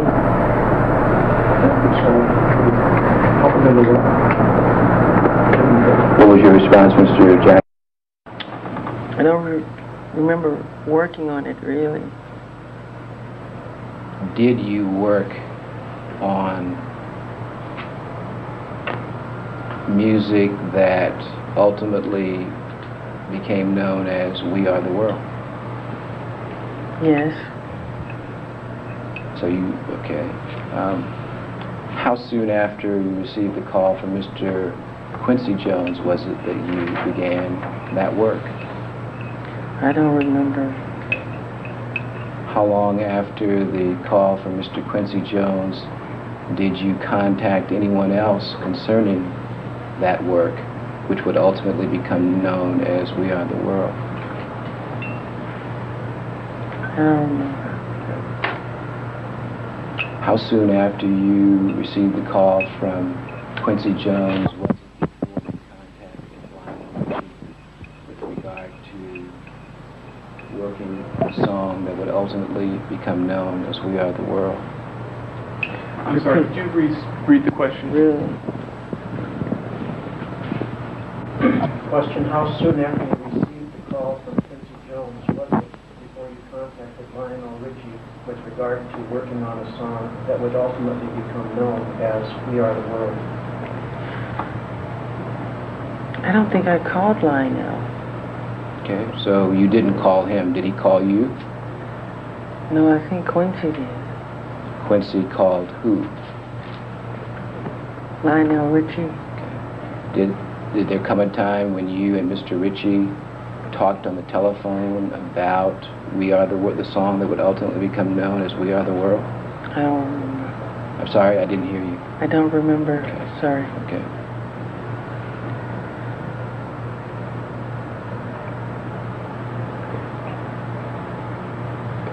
Did there come a time when you and Mr. Ritchie met to work on a song that would ultimately become known as We Are the World?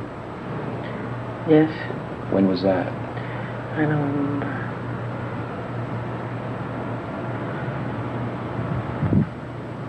How many times did you and Mr. Ritchie work on a song that would ultimately become known as We Are the World? I don't remember. For sure, I don't remember. Where did you and Mr. Ritchie work on the song that would ultimately become known as We Are the World? My house. Any place else? Well, when teaching everybody all the different parts, how to sing the song, all the different celebrities. A&M Studios, I think.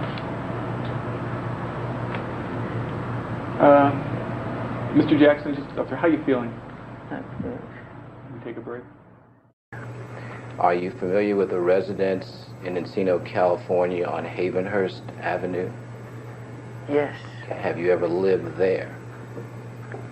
Yes. And do you know whether you lived there in June of 1977? 77. I'm not sure.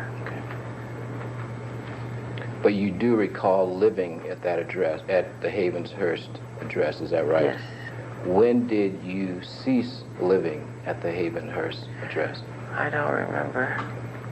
Do you presently live at the Havenhurst address? No.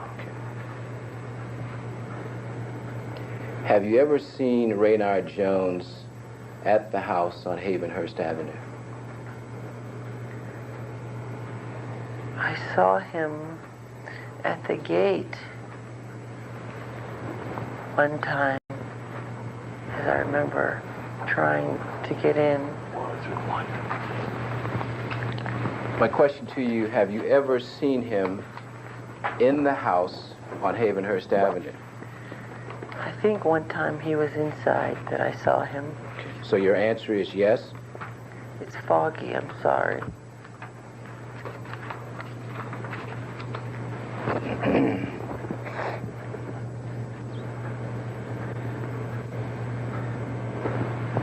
So your answer is yes, that you have seen him in your house on Havenhurst? I'm not sure.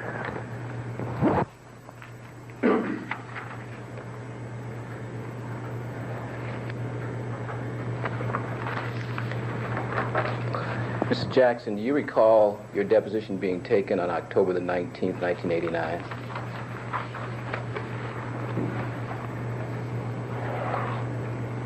Yes. Okay. Page 24, I call your attention to this question, line 1. Has Reynard ever visited you at your home? And your answer at line 2, he has been there. Do you recall that question and that answer? No.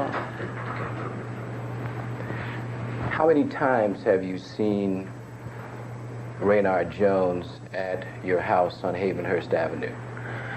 Gee, I wouldn't remember. Have you ever listened to an audio cassette tape in the presence of Reynard Jones in any location? No, not that I remember. Is it that you don't remember or that you have not? I have not. Have you ever seen Reynard Jones in the studio of your house on Havenhurst Avenue? I don't remember, sir.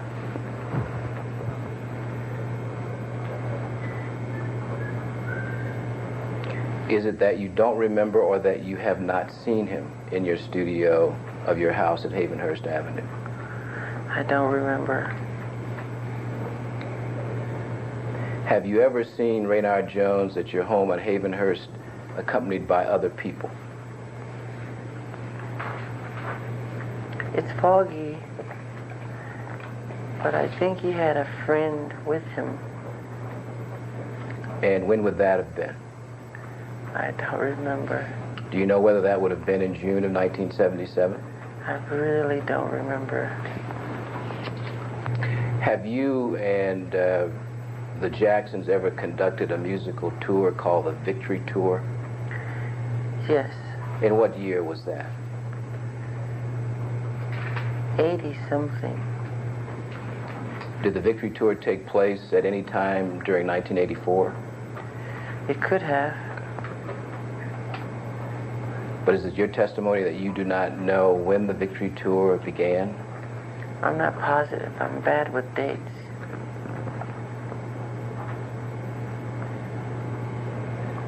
Do you know a person by the name of Johnny Ray Nelson? Yes.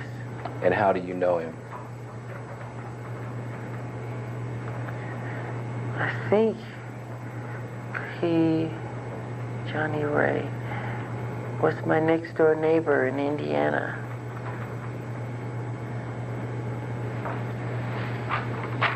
Has Johnny Ray Nelson ever been an employee of yours? No, not that I know of.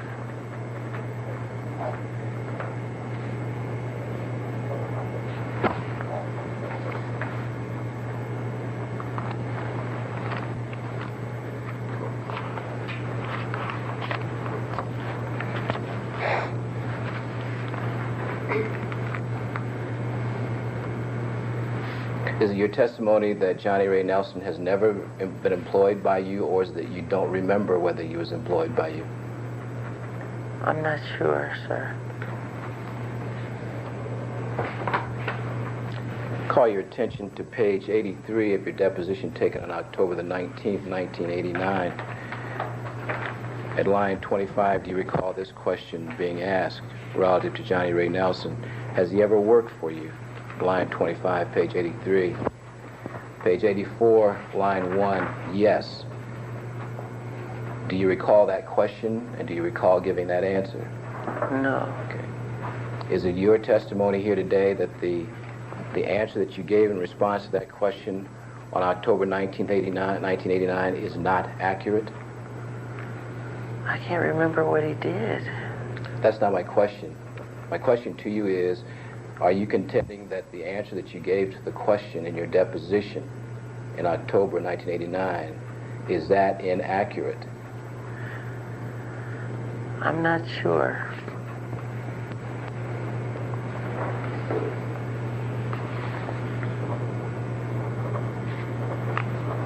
Is it true that Johnny Ray Nelson traveled with the Victory Tour? I'm not sure.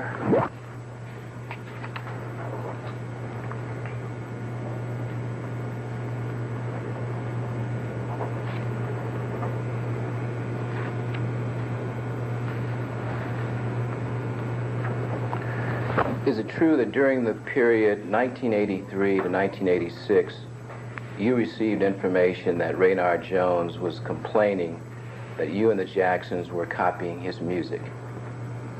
Is that true? Repeat your question. Is it true that during the period 1983 through 1986, you received information that Raynard Jones was complaining that you and the Jacksons were copying his music? I'm not sure of the dates. Did there come a time when you received information that Raynard Jones was complaining that you and the Jacksons were copying his music? Yes. When was that? I'm not sure. Was that before or after you moved to California?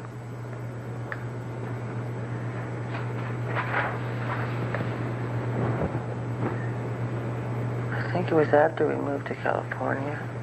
And from whom did you receive that information? I'm not sure. Did you ever receive that information from Johnny Ray Nelson?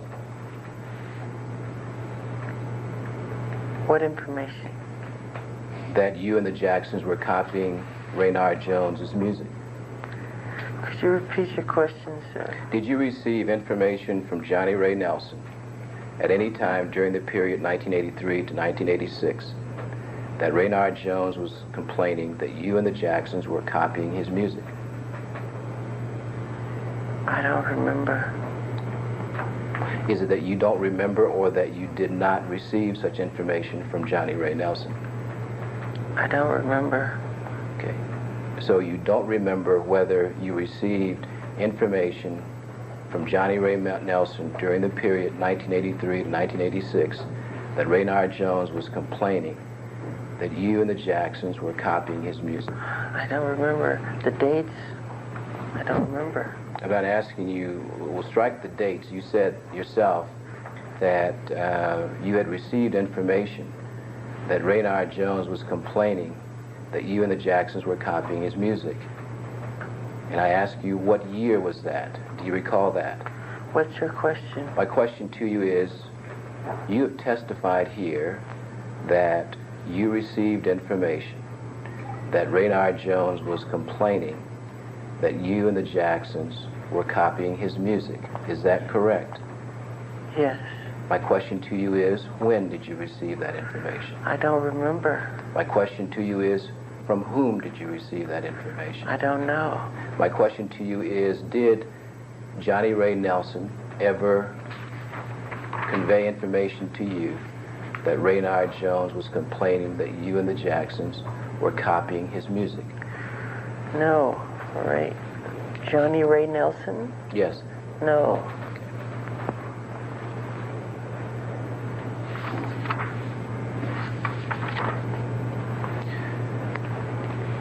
Mr. Jackson, I call your attention to page 82 of your deposition taken on October 19, 1989. Question at page 8, what people? Answer beginning at line 9. Well, one of the friends, one of our next door neighbors, who's a guy named Ray Nelson. Even Ray Nelson said once we succeeded and left Gary, Indiana, we had hit after hit record. And he said Raynard would come to him and say, don't that sound like my sound? Don't this part sound like the song I wrote? And he would try to say that we stole his song. We didn't even write the songs, let alone take them. Do you recall that question? Well, you didn't finish Now, my question to you is, do you recall give that question and responding as I have read to you at your deposition on October the 19th, 1989? I do remember Johnny Ray Nelson being angry at Raynard. Johnny Ray saying something of the sort that Raynard is trying to take advantage of us because we became very successful and he didn't, and we took off into superstardom and he didn't, and so he was trying to find any excuse, anything to get back at us. When did Mr. Johnny Ray Nelson tell you that? I don't remember. Okay. My question to you was, do you recall the question that I asked relative to your deposition and the answer that I read to you? Do you recall that question and giving the answer that I read to you? Could you repeat that again? The question at page 82, line 8. What people? Answer beginning at line 9. Well, one of the friends, one of our next door neighbors, who is a guy named Ray Nelson. Even Ray Nelson said once, we succeeded and left Gary, Indiana. We had hit after hit record, and he said Raynard would come to him and say, don't that sound like my sound? Don't this part sound like the song I wrote? And he would try to say that we stole his song. We didn't even write the songs, let alone take them. Do you recall that question and that part of your answer? I remember. Okay. Was that which I've read to you as part of your answer accurate at the time that you gave it? If I said it, it must be accurate. All right.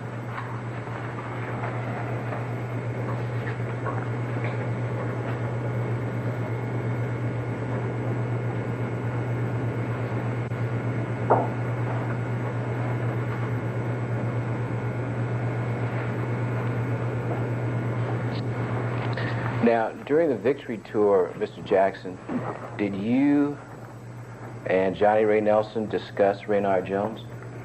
I don't remember. Is it that you don't remember whether you discussed him or that you did not discuss Raynard Jones with Johnny Ray Nelson? I don't remember if his name was brought up or not.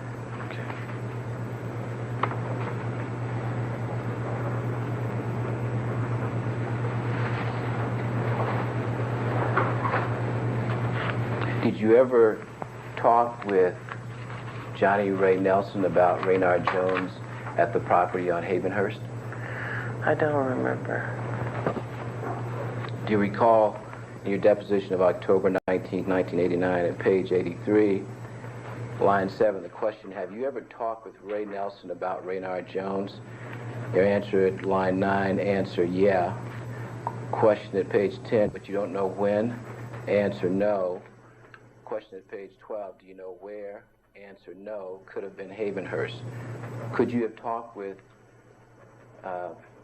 Johnny Ray Nelson about Raynard Jones at the Havenhurst property?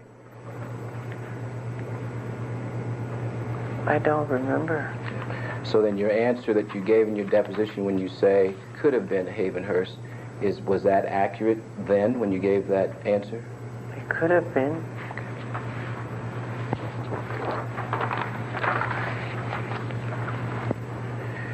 Now, after moving to California, did you and your brothers perform in the Chicago area at any time? Yes. Okay. Now, when you performed in the Chicago area, would Raynard Jones visit you and or your brothers after your performance? No.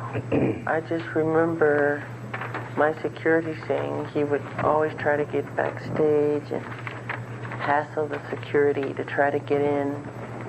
That type of thing. Okay.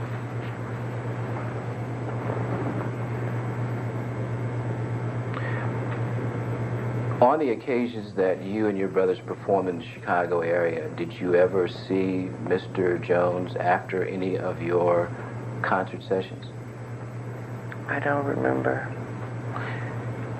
On the occasions that you performed in the Chicago area, after your concert sessions, did Mr. Jones ever attempt to get you to listen to music? Did he ever get me to listen to music? Attempt or try to get you to listen to music? Not that I know of.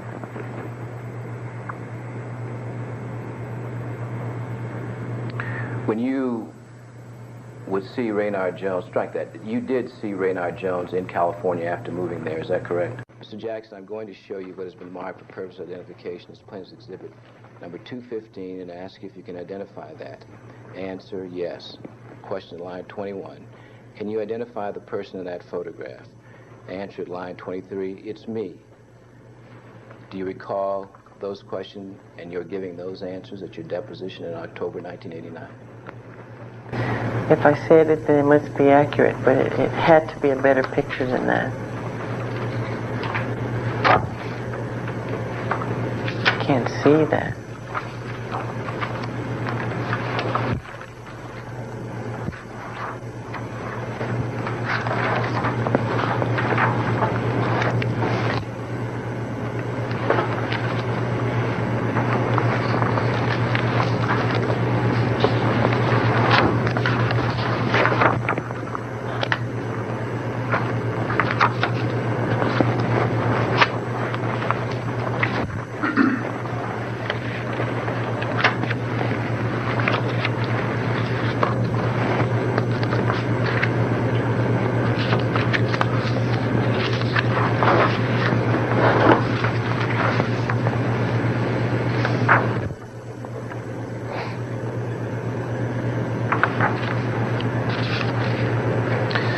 Jackson, I'm going to show you what has been marked as plaintiff's exhibit number 216, which is a photocopy of a photograph. I ask you if you can identify it.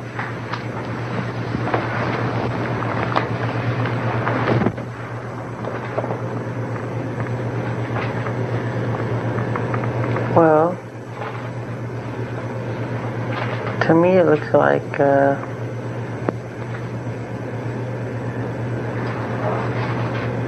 great Al Green and Raynard Jones, I think.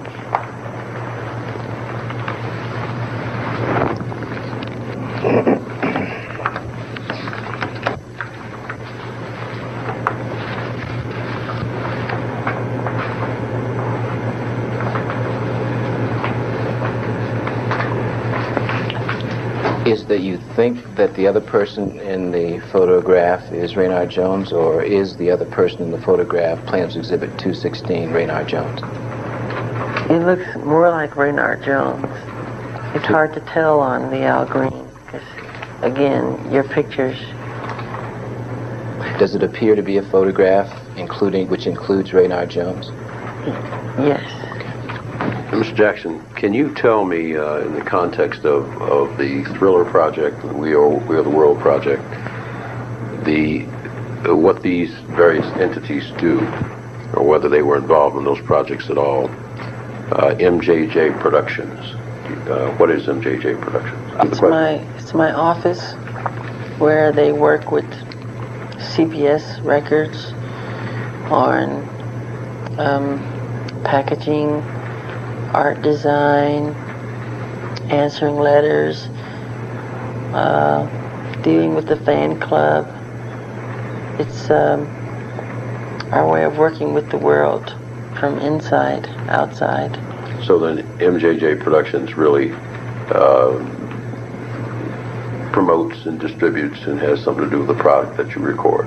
Is that correct? I'm sorry, I didn't understand. MJJ Productions has something to do with your services as a recording artist and the product that you record and sell. Is that right? Yes.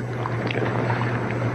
Warner Brothers Publications, Inc. Do you know what that company is? Yes. Can you tell us what that company is? It's a movie company, a record company, like CBS, Sony. So did Warner Brothers Publications, Inc. have something to do with the projects Thriller and We Are the World? Not that I know of. Okay. And what about Warner Tamerlane Publishing Corporation? I'm not sure on that. Okay. And USA for Africa Foundation, do you know what that is? Yes. Can you tell us what that is? It was an organization that was set up to distribute funds, relief funds to Africa for the project of We Are the World, which is a song that myself, Lionel Richie, wrote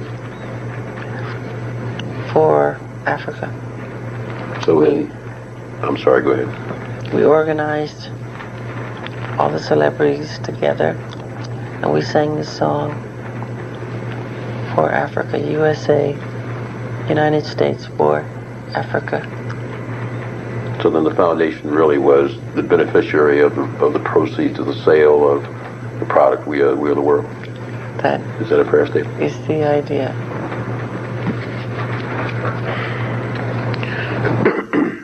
And how about My Jack Music? I'm not sure if My Jack exists anymore. It's a publishing company. It was a publishing company. But you're not sure it exists now. I'm not positive. Did it exist at the time that Thriller was distributed as an album? I think so. And the same is true when We Are the World was distributed? I'm not sure, sir. Was My Jack or is My Jack your publishing company, music publishing company? Is it my publishing company? Was it when it was in Oh, existence, yes. or whether it is still in Yes. existence, your publishing company? Yes. Okay. And you don't know whether it still exists? I'm not sure. Do you know when My Jack Music was formed? No. But when it was in existence, it was wholly owned by you? Yes. Did you have a publishing company before My Jack? I think My Jack was the first one.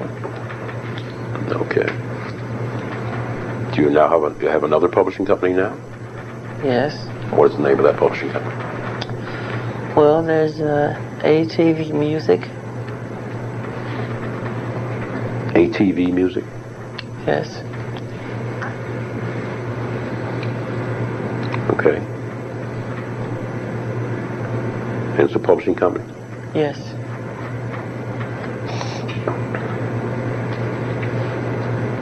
I'll try not to repeat some of the things that have been asked you.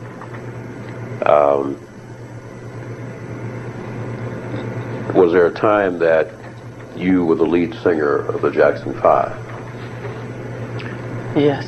And was that during the time that the Jackson 5 was under recording contract to Motown?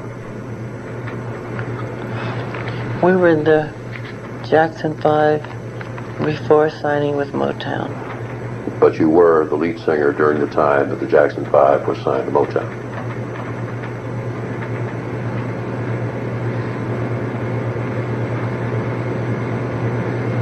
Yes. And then, was there a time that the Jackson 5 became the Jacksons? Yes. Were you the lead singer of the group known as the Jacksons? Yes. Would the time when the Jackson 5 became known as the Jacksons, would that have been around 1976, 77? I'm not sure. Was there a time when the Jacksons were signed under a recording agreement to CBS? Yes. And you were still a member of the Jacksons at that time? Yes. Was there a time when you became just strike that, was there a time when you recorded separately from the Jacksons under contract with CBS? Yes. Let me show you a document and ask if you've ever seen it before. Show it to, okay, well, thank you. Could you tell us what that document is?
Looks like a recording contract.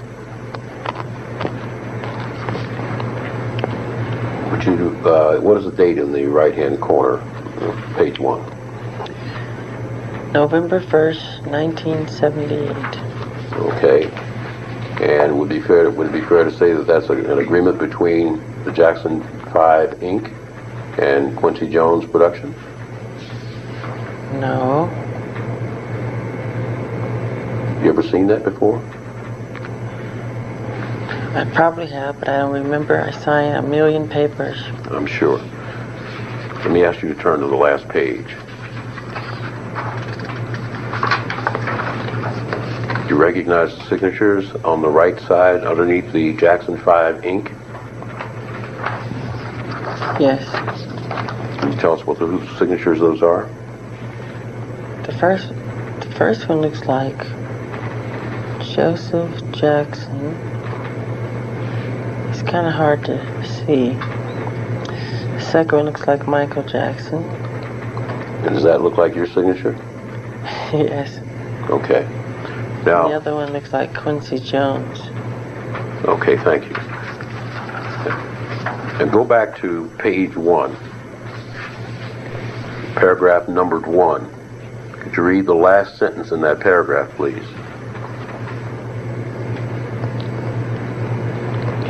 We shall provide that Epic shall not have any other person remix. No, I'm sorry, page 1, paragraph 1, number 1, the last sentence. Paragraph 1, number 1, the last sentence. Right. It's right here, isn't it? Starts out the time. Paragraph, I'm sorry. The time and place of recording such masters, the selection of compositions to be embodied thereon, and all individuals rendering services in connection with the recording of the masters shall be mutually agreed upon by you and artists. Okay. Now, was this the agreement that was signed with Quincy Jones Productions for the production of your first solo album? Now, do you recall, Mr. Jackson, that this was the, and I'm interested in refreshing your recollection about the time, November 1st, 1978. Okay. Would this have been about the time that you were signed to do your first solo album? I'm not sure. You're not sure? No. Okay. Do you remember what year it was that your brothers and you signed with CBS as the Jacksons? No.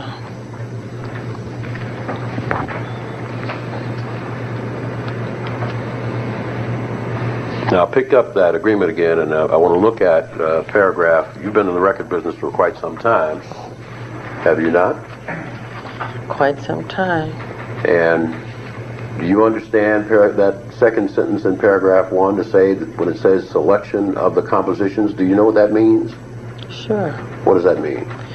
The selections choosing the songs.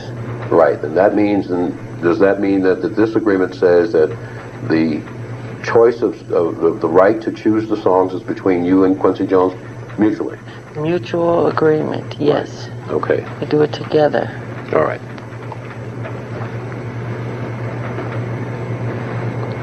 Now, I'm going to ask you to do one more thing with this document, and then we can leave it alone.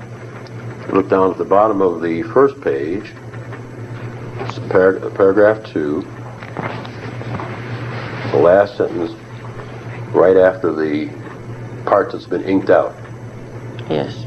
Could you read that, please?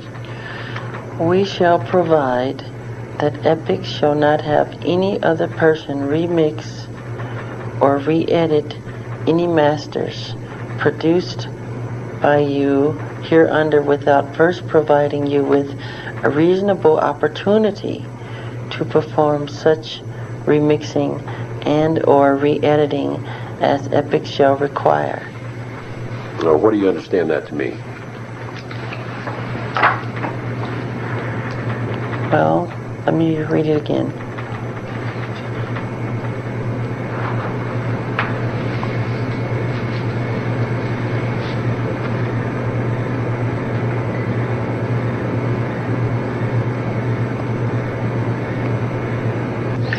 Well, it says without providing a reasonable opportunity to perform such remixing and or re-editing as Epic shall require. It's just saying that Epic, that it's between Quincy and myself to remix or re-edit the songs on the album. And if any other outside person comes in and wants to work on the album, it has to be in agreement with us. Right now, in your experience in the record business, would it be fair to say that under this agreement, Epic would have final approval on the mix, on the edit? Object to Is that true, Mr. Jackson? Doesn't the record company always have the right to approve the mix and the edit? Objection. On the final master? Not the final. When you deliver a master to the record company, can they reject it? Can they what? Reject it? They can reject it. That's fine. That's all I wanted to know.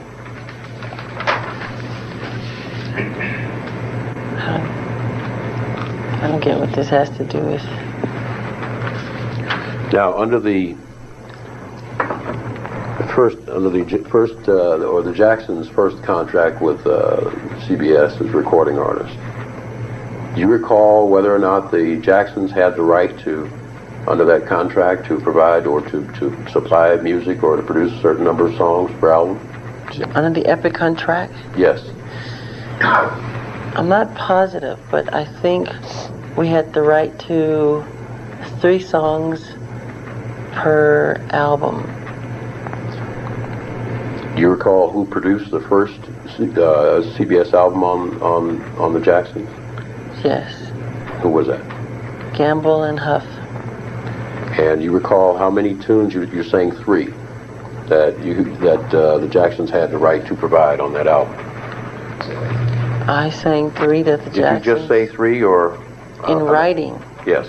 In writing 3, yes, that me and my brothers. I'm not positive, but that's I think. Mm-hmm. All right, you say in writing, but is there a difference then? You're saying that the contract provided that you had 3, but in reality you only had another number? Is that what you're saying now?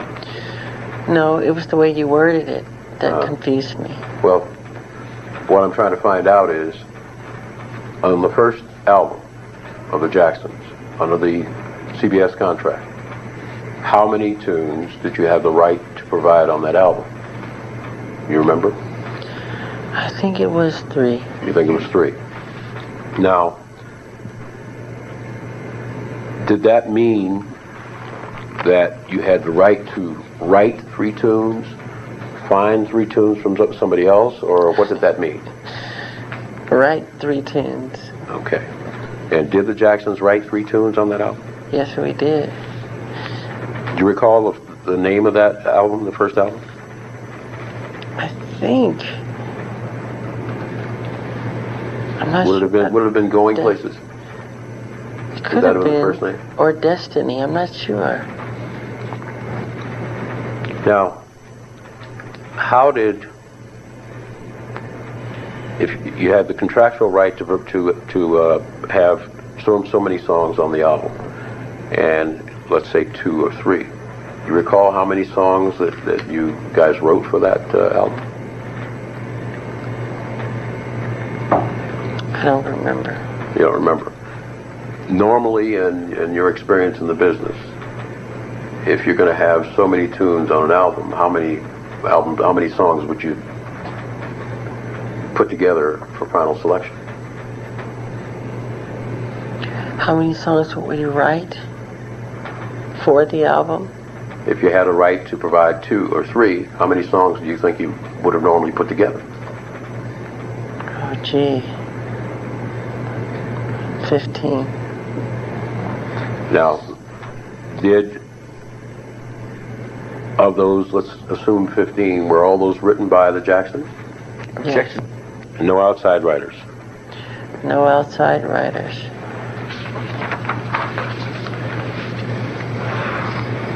Do you recall a tune named Blues Away? Yes. Who wrote that? I wrote that one. Was that solely by yourself or with your brother Randy? Solely by myself, as I remember.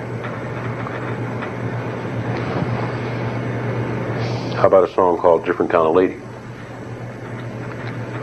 What about it? Do you recall that song? Yes. Who wrote it? I think it was credited as the Jacksons. Who wrote it?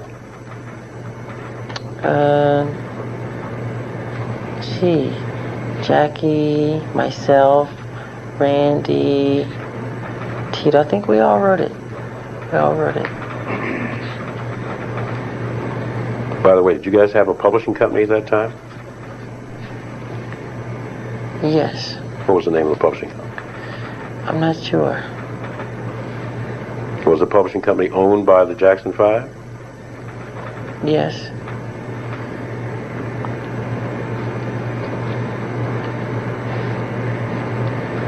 Was Blues Away the first song that you'd ever written that was recorded? No. Had you written songs previously that were recorded before Blues Away? Oh, yes. Can you name some of those songs that you had written and were recorded and released? That's different. That's different. Well, let me go back then. Was Blues Away the first song that you had written that was recorded and released? Yes. Well, we saved ourselves a lot of We time sure there. did.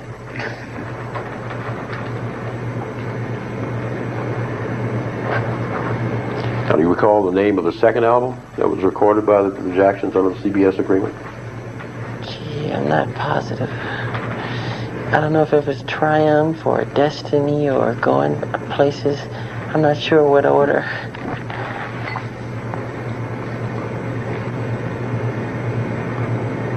Do you recall that were all the songs provided for that album by the Jacksons? I mean the second CBS album. You understand my question? What's the name of the album? Well, what if I told you it was Destiny? Would that sound inaccurate? I'm not positive. All right, for the Destiny album, then, do you recall how many songs were there any songs provided by outside writers on Destiny? I'm not sure. Do you recall who produced Destiny? The Jacksons produced Destiny.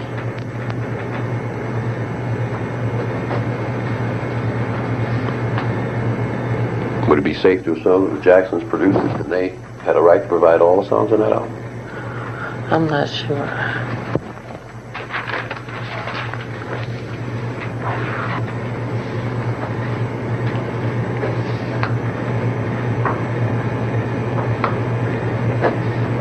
Do you know a woman named Regina Hooks?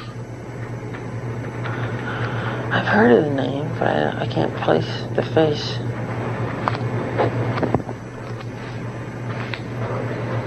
Did she provide any songs for the Destiny album? Not that I know of. Has she provided any songs for any of the Jacksons' albums? I don't even know who she is.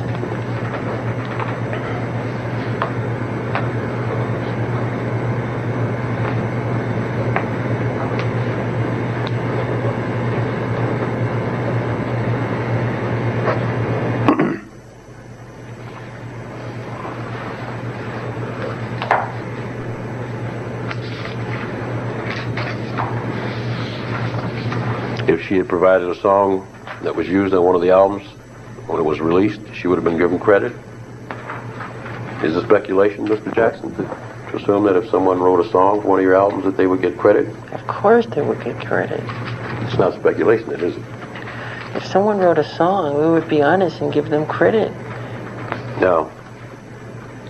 In fact, it's your policy, right, Mr. Jackson, that whenever a musician or someone provides help on a song, or the bridge or something like that in the arrangement, they get credit, don't they? Now, the other day you testified that you've written and published 30 to 40 tunes as a songwriter. Is that right? Something like that. I don't know the exact number. I've never counted. Okay. I don't count them.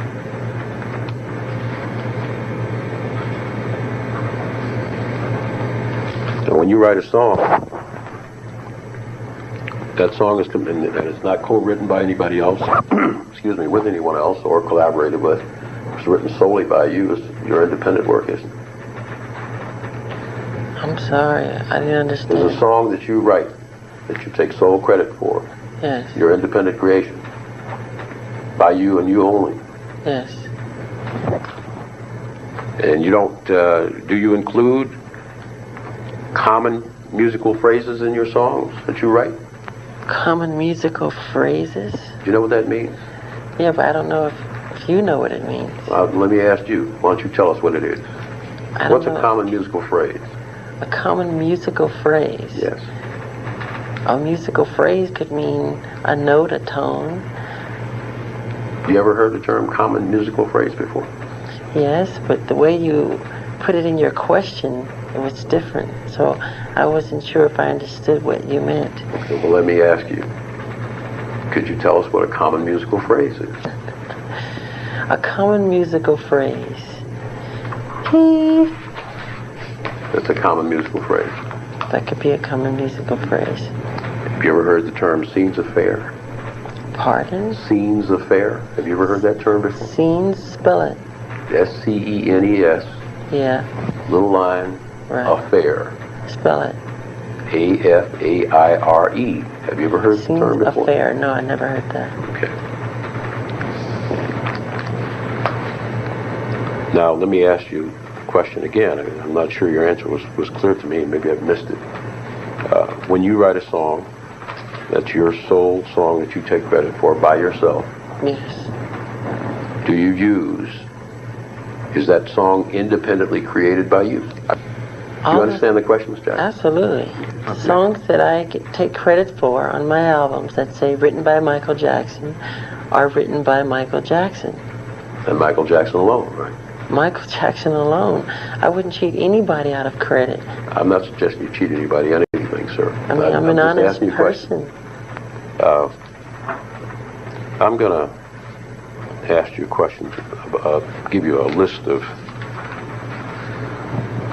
songs, and I'm going to ask you some questions about each one of them. Okay.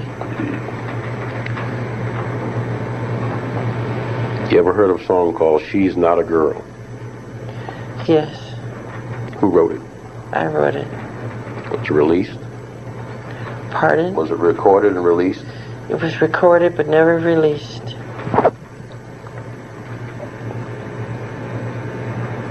It's a How demo. about Pardon me? It's a demo that I did, I think at the Encino house. Do you know what year? No.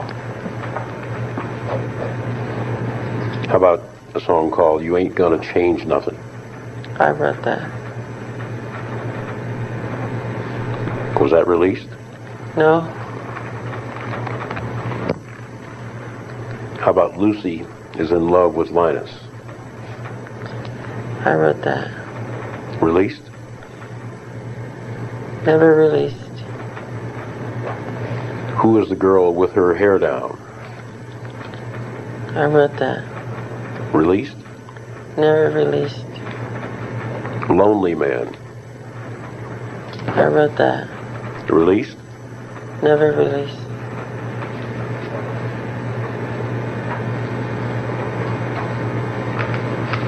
Going to Rio? Going where? Going to Rio. Going to Rio. I wrote that. Released? Never released. Recall when you wrote it? No, but it was before Thriller. Before Off the Wall.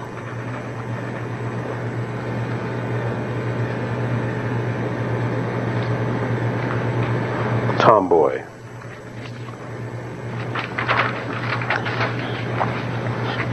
I wrote that. Released? Never released. You know when you wrote it? I wrote Tomboy for the Bad album. That was after Thriller. So I don't know the dates. Buffalo Bill? Buffalo Bill was written after I wrote Billie Jean. So that was written after the Thriller album. Released? Yes. Never released. Al Capone. Al Capone was written after the Thriller album.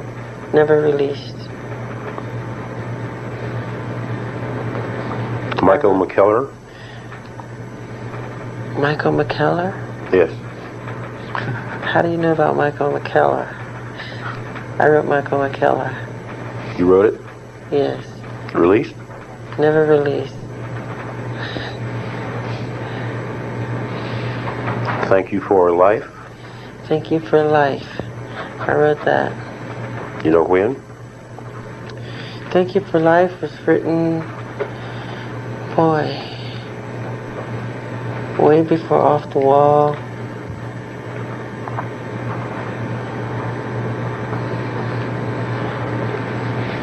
I don't know the date, but it had to be around, if I could guess. Would you like for me to guess? No, I don't want you to guess. Okay, then I can't say. Was it ever released? Never released. Much Too Soon. I wrote Much Too Soon. Released? Never released. What a Lonely Way to Go? I wrote that one. You know when?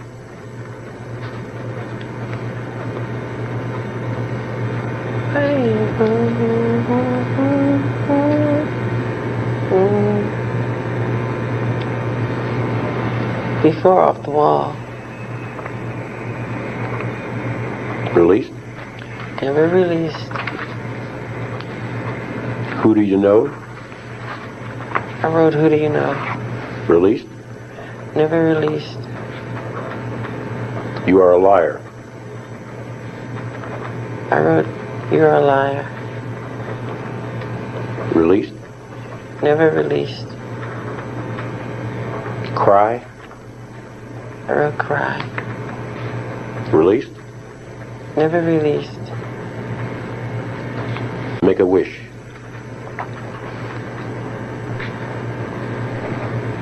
I can't recall that one. Just give me a minute.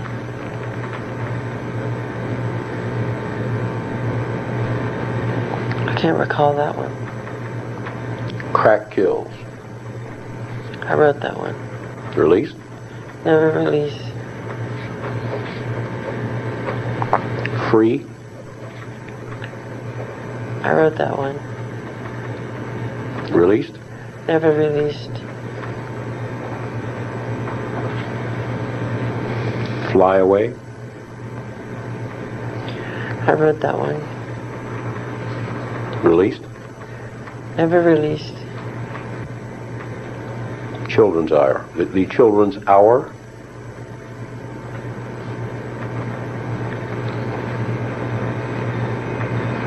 I wrote that one. Was that released? Never released. Baby Smiles. I wrote that one. Released? Never released. A Baby Smiles. I wrote that one. Same one. Sister Sue. I wrote that one. Released? Never released. Little Susie. I wrote that one. Released? Never released. Tragedy of a Cheerleader. Tragedy of a Cheerleader. I wrote that one. Released? Never released. Get Around. I wrote that one. Released? Never released. Little Girls.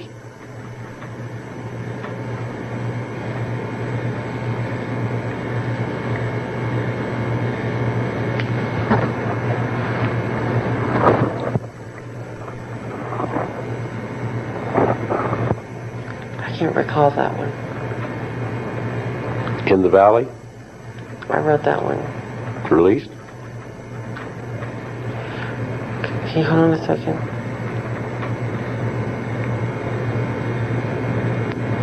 No, Little Girls, I do remember. Yes, I wrote that one. Never released.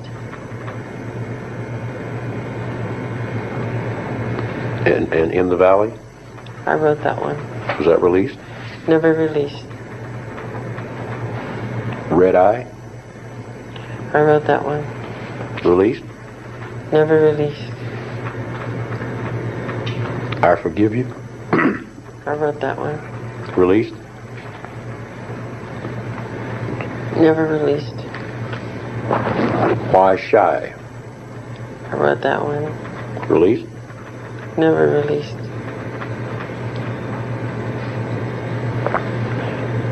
I Have This Love of Me?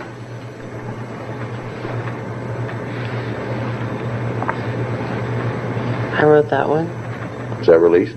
Never released.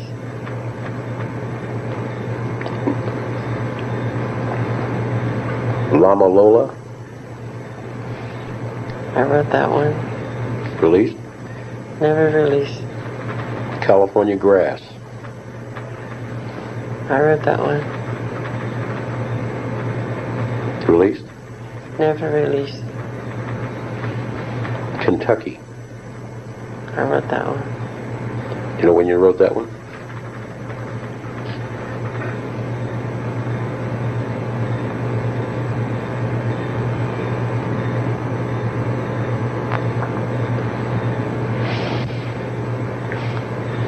'70-something. I don't remember exactly. Someone put your hand down? I wrote that one. Released? That one has an interesting story.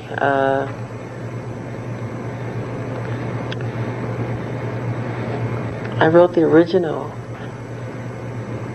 and then it was changed, in which I co-wrote it with Teddy Riley. And it was released, but through some type of Pepsi contest, a limited edition of it was released. Do you know what year that was? I think it was last year, wasn't it? I think.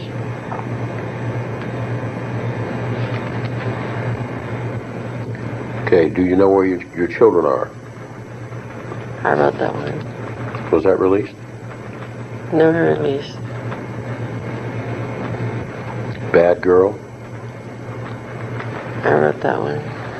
Released? Never released. Lonely Bird? I wrote that one. Released? Never released. Smooth Criminal? I wrote that one. Released? Yes. What album? The Bad album.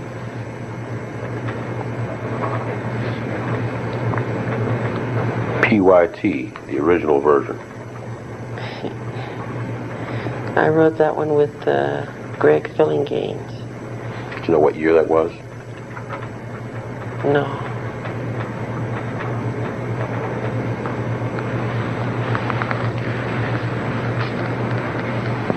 Cheater?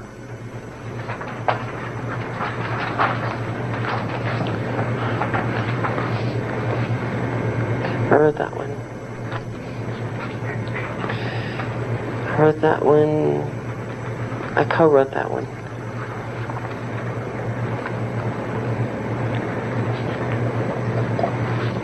Was it released? Never released.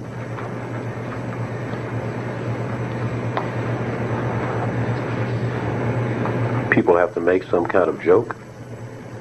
I wrote that one. Released? Never released. Is that co-written? I don't think so. I'm not positive. It could have been co-written with my brother, but I'm not positive. I think I wrote that one myself. Love Never Felt So Good? I wrote that.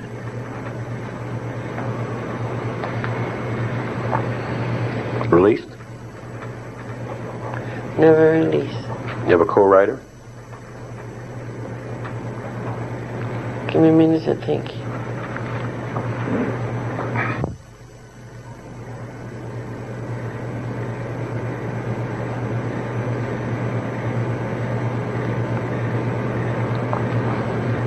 I'm not positive on that. It could have been a co-writer on that one.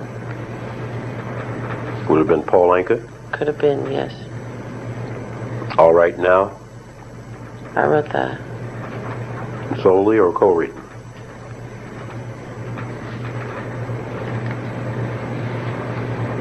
I think I wrote that with my brother. Was it ever released?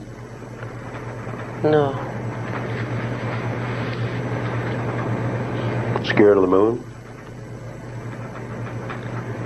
Yes. Scared of the Moon? Never been released. Co-written.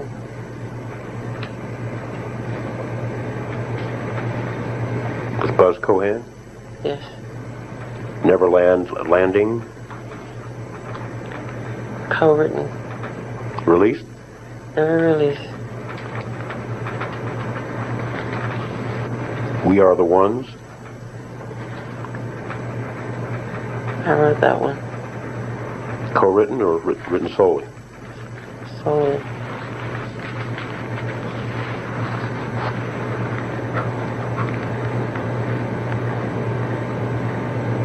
Released? Never released.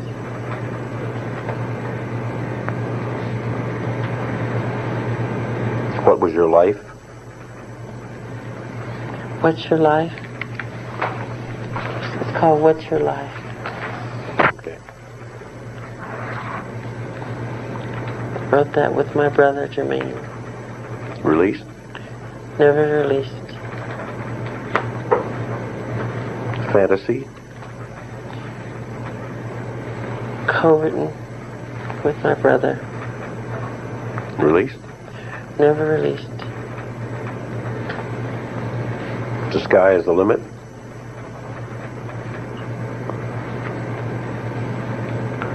Co-written. With whom? My brother. Released? Never released. Saved by the Bell? Co-written with my brother. Released? Never released. Chicago 1945? Co-written. Released? Never released. Make or Break? Co-written. Released? Never released. Turning Me Off? I wrote that co-written. Released? Never released. Sunset Driver? Co-written. Released? Never released. Far, Far Away? I wrote that. Released? Never released. Did you have a co-writer on that one? Not that I can remember. State of Shock? Released.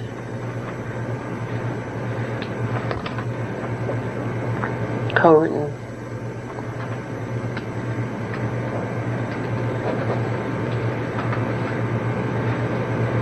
Get on the Floor? Released. Co-written.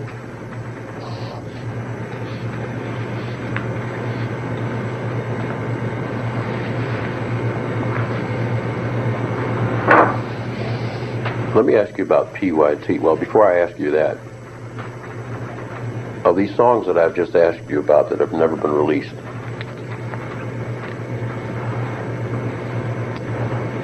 do you recall how far back they go in terms of time when you first wrote them? Some of them. What would you say is the furthest one that goes, the one that goes back the furthest? Thank you for life.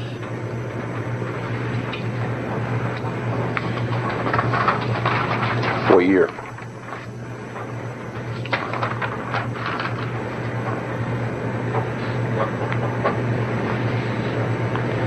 '73, '74, something like that.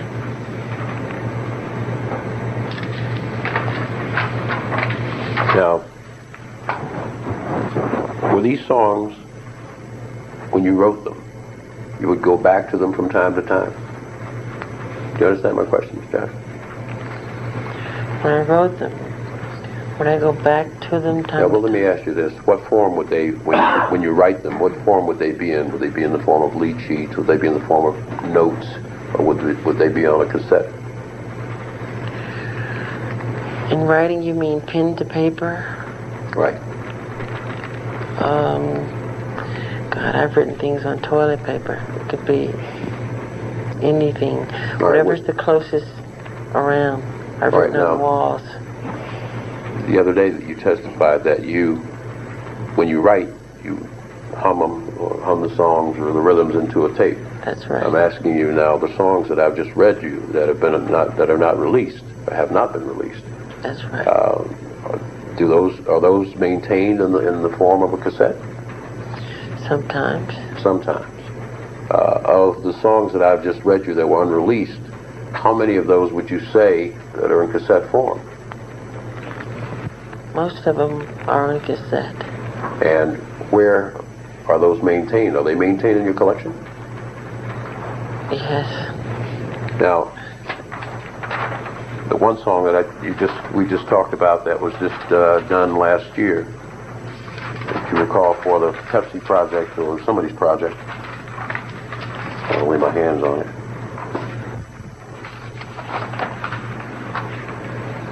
Someone put your hand out.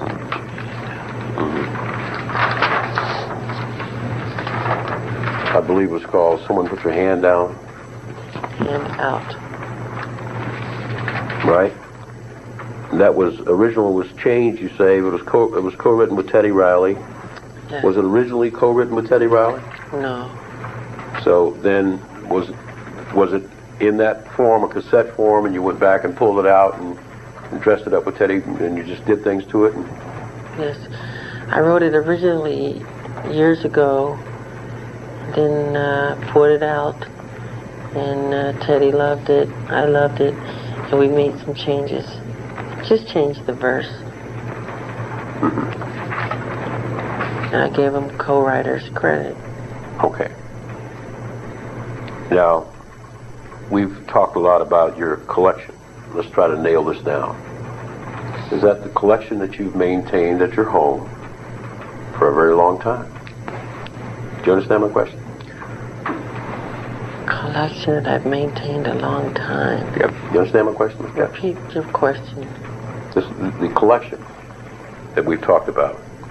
These songs. Right. These songs. The songs. Right. And the cassettes that you've written that you go back to from time to time.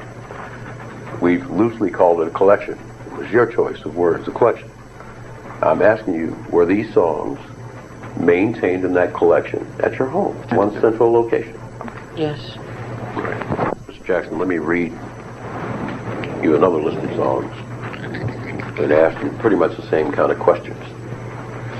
Whether they were released and what other issues that may come up on each one of them.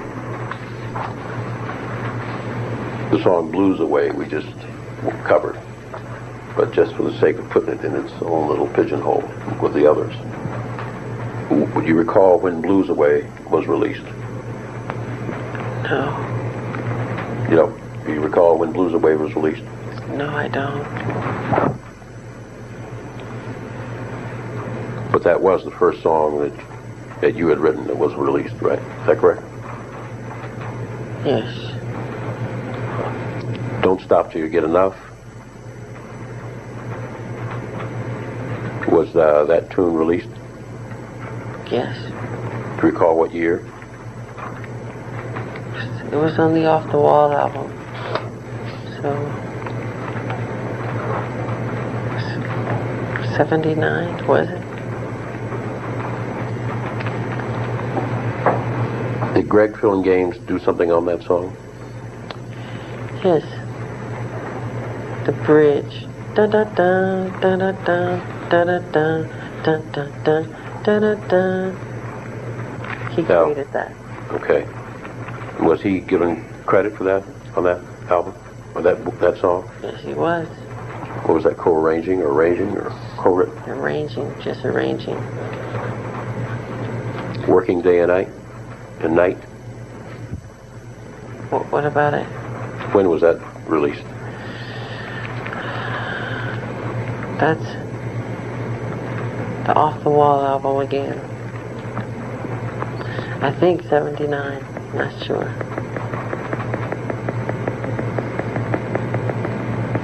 Want to Be Starting Something? Was that written by you? Yes. What year was that released? That was for the Thriller album, so that would be, I think, 83. Billie Jean, was that written by you? Yes. And was that released? Yes, Billie Jean was released. What album was that? Thriller album. Beat It? Is that released? That was released. Written by you. I wrote Beat It also, yes. What album was that? That was the Thriller album. The Girl Is Mine? Yes, You wrote that? yes. And was that released? That was released. Which album? Thriller album. First single.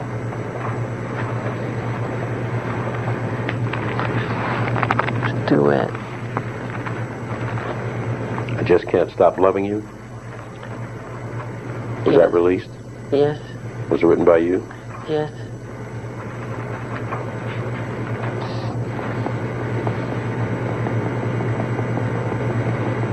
What album?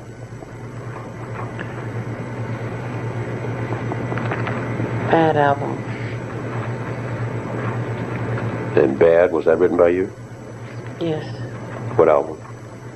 bad album. Do you recall the year? No, Beg your pardon? no, No.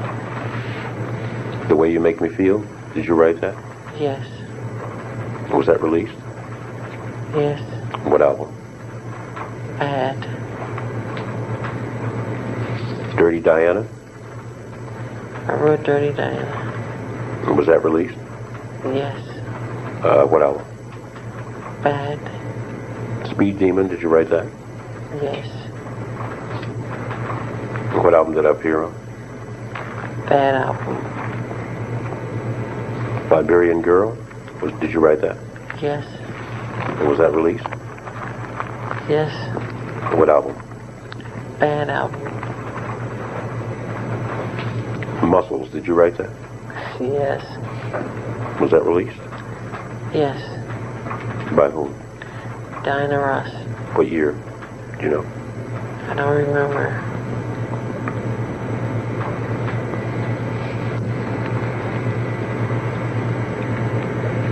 Another Part of Me? Yes, Did you write that? yes, And was that released? yes. What album do you recall?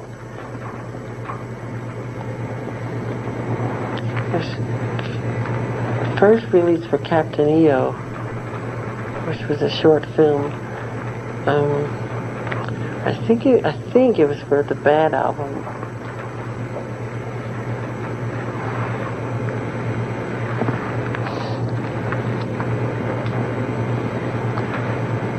Was there a later version of PYT? Yes, Do you know who wrote that? James Ingram and Quincy Jones. Did you get co-writer's credit on that one? No, because I didn't write that one. I wrote the original with Greg Filling Games. What happened to the original? Quincy wanted a fast song. Mine was mid-tempo. Now, I'm going to ask you, of the following songs, and I'll read them rather quickly. I'll ask you one question about them. Let me read them first. Cheater. People have to make some kind of joke. Love never felt so good. All right now. Scared of the moon. Neverland landing. We are the ones.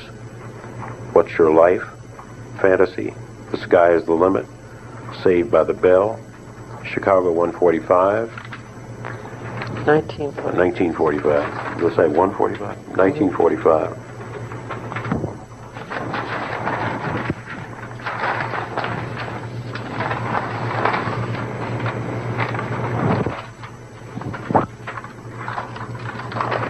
Of those songs,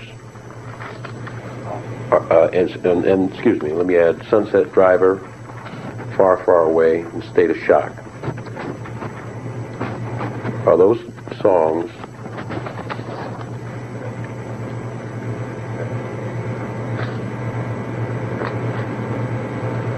in the portfolio of a publishing company? You understand the question? The first time you asked me about Far, Far Away, did I tell you I didn't remember it? You said you couldn't remember whether you wrote that yourself or it was co-written. I remember it now. It was co-written. Do you know the publishing company is on those songs? No. Is it your publishing company? Yes, but I don't know the name.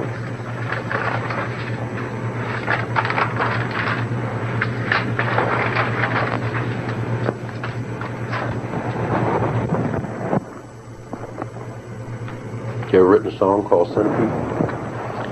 Yes. Know when? I don't remember. You don't remember what year? No, co-wrote it. With whom? With whom? Yes. John Barnes. Was it released? Yes. Did your sister Maureen sing it? Yes. Do you know a woman named Joyce McCrae?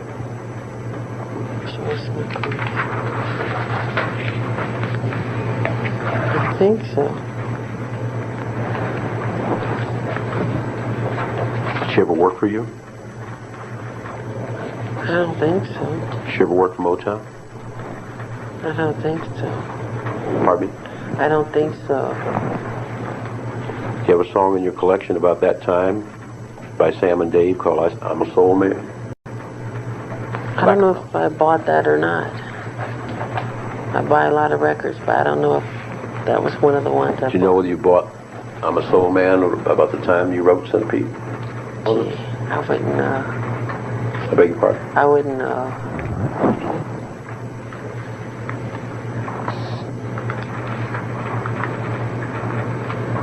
Ever hear of a song called You Were There?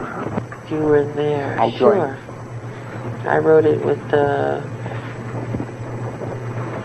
Buzz Cohen or Sammy Davis Jr. Was that for the 60th anniversary celebration for Sammy Davis? Yes. You remember when you and Buzz Cohen wrote it? No. Was the answer was that no? You don't Yes. remember? No, I don't. You remember what year? No. You remember where you and he were when you wrote that song? Yes. I don't know the exact location. It's a place like the Shrine Auditorium. It could have been the Shrine. I'm not sure. You wrote it with him at the Shrine. Yes.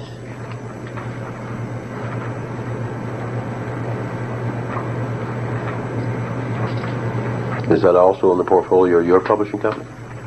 Yes.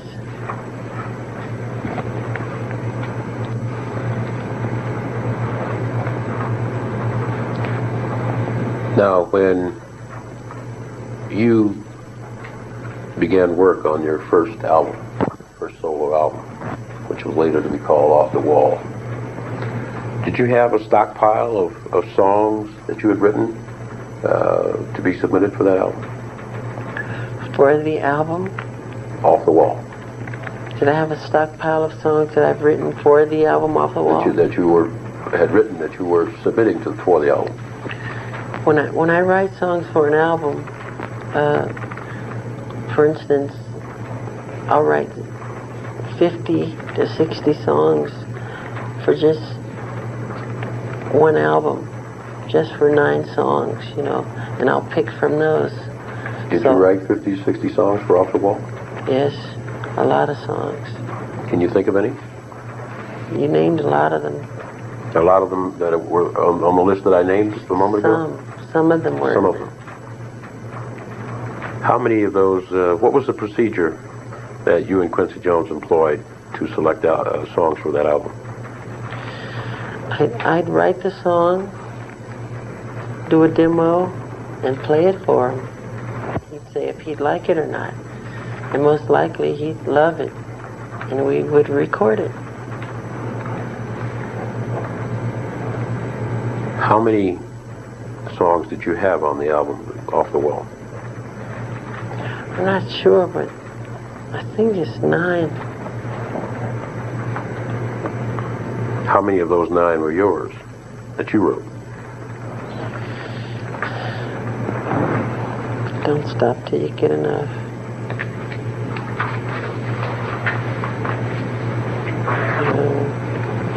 Get on the floor.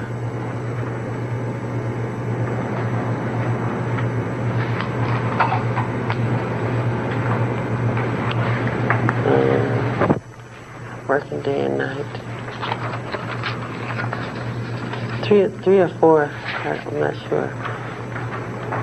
How many did, of the 3 or 4, let's strike that, for the Off the Wall album, how many of your songs that you had written did you and Quincy consider for that album?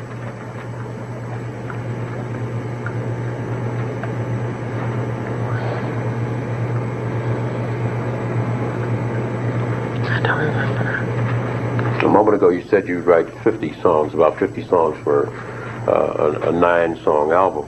That's right. Did you present or consider with Quincy 50 songs for that album? No. Now, did you and Quincy consider songs by outside writers on the Off the Wall album? Oh boy, yes, She's Out of My Life was written by Tom Baylor, who I've known for years and years, and he's an old friend. Any other outside writers? Paul McCartney.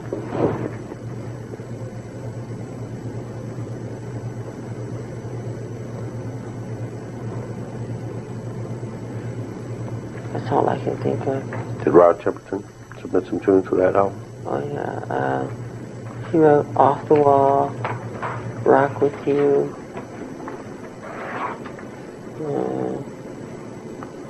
Burn This Disco Out, something like that.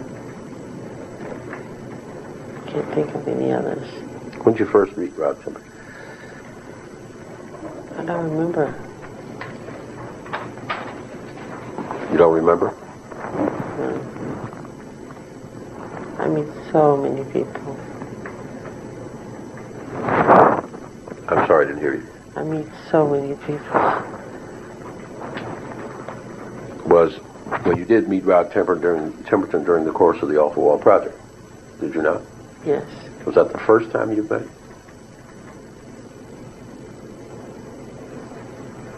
Yes.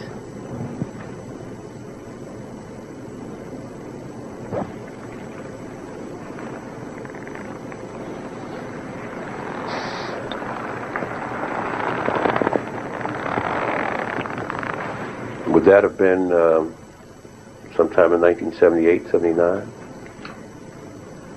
I'm not sure. Mr. Jackson,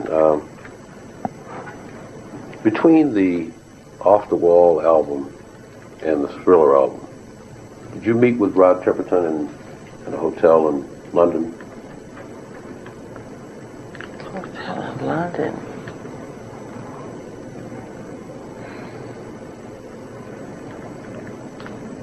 Sorry, I don't remember that. Now, Rod Temperton submitted some songs for the Thriller album.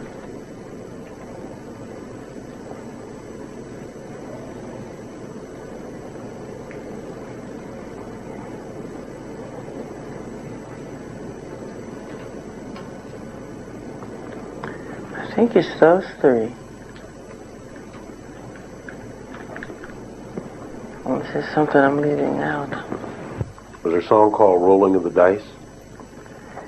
Yes, Rolling the Dice, that we did a demo on at Havenhurst, but we never released it. We didn't think it was strong enough. Was there another song called Hot Street? Yeah, I like Hot Street. I love that one. But they didn't, Quincy and Rod didn't think it was good enough. I thought it was wonderful. Now then, you recall when Mr. Temperton, for the Thriller album? No, I don't. Do you recall where it was that you first heard the songs that he brought for the Thriller album? Yes. Where were you? Encino House. At your residence? Yes, my studio. And who was present? Quincy Jones, Rod Temperton, Bruce Woodian, and myself.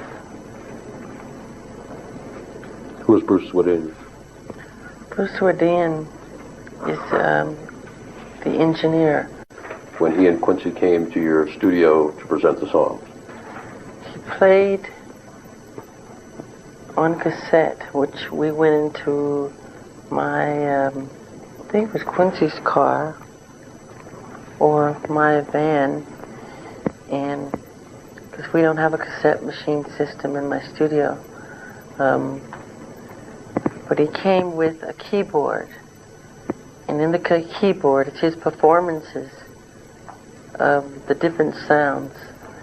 He can MIDI those sounds and put them up on tape on the 24 track and put them on tape, and it was a way of testing to see if I liked the songs or not with my voice, trying different harmonies, trying the songs.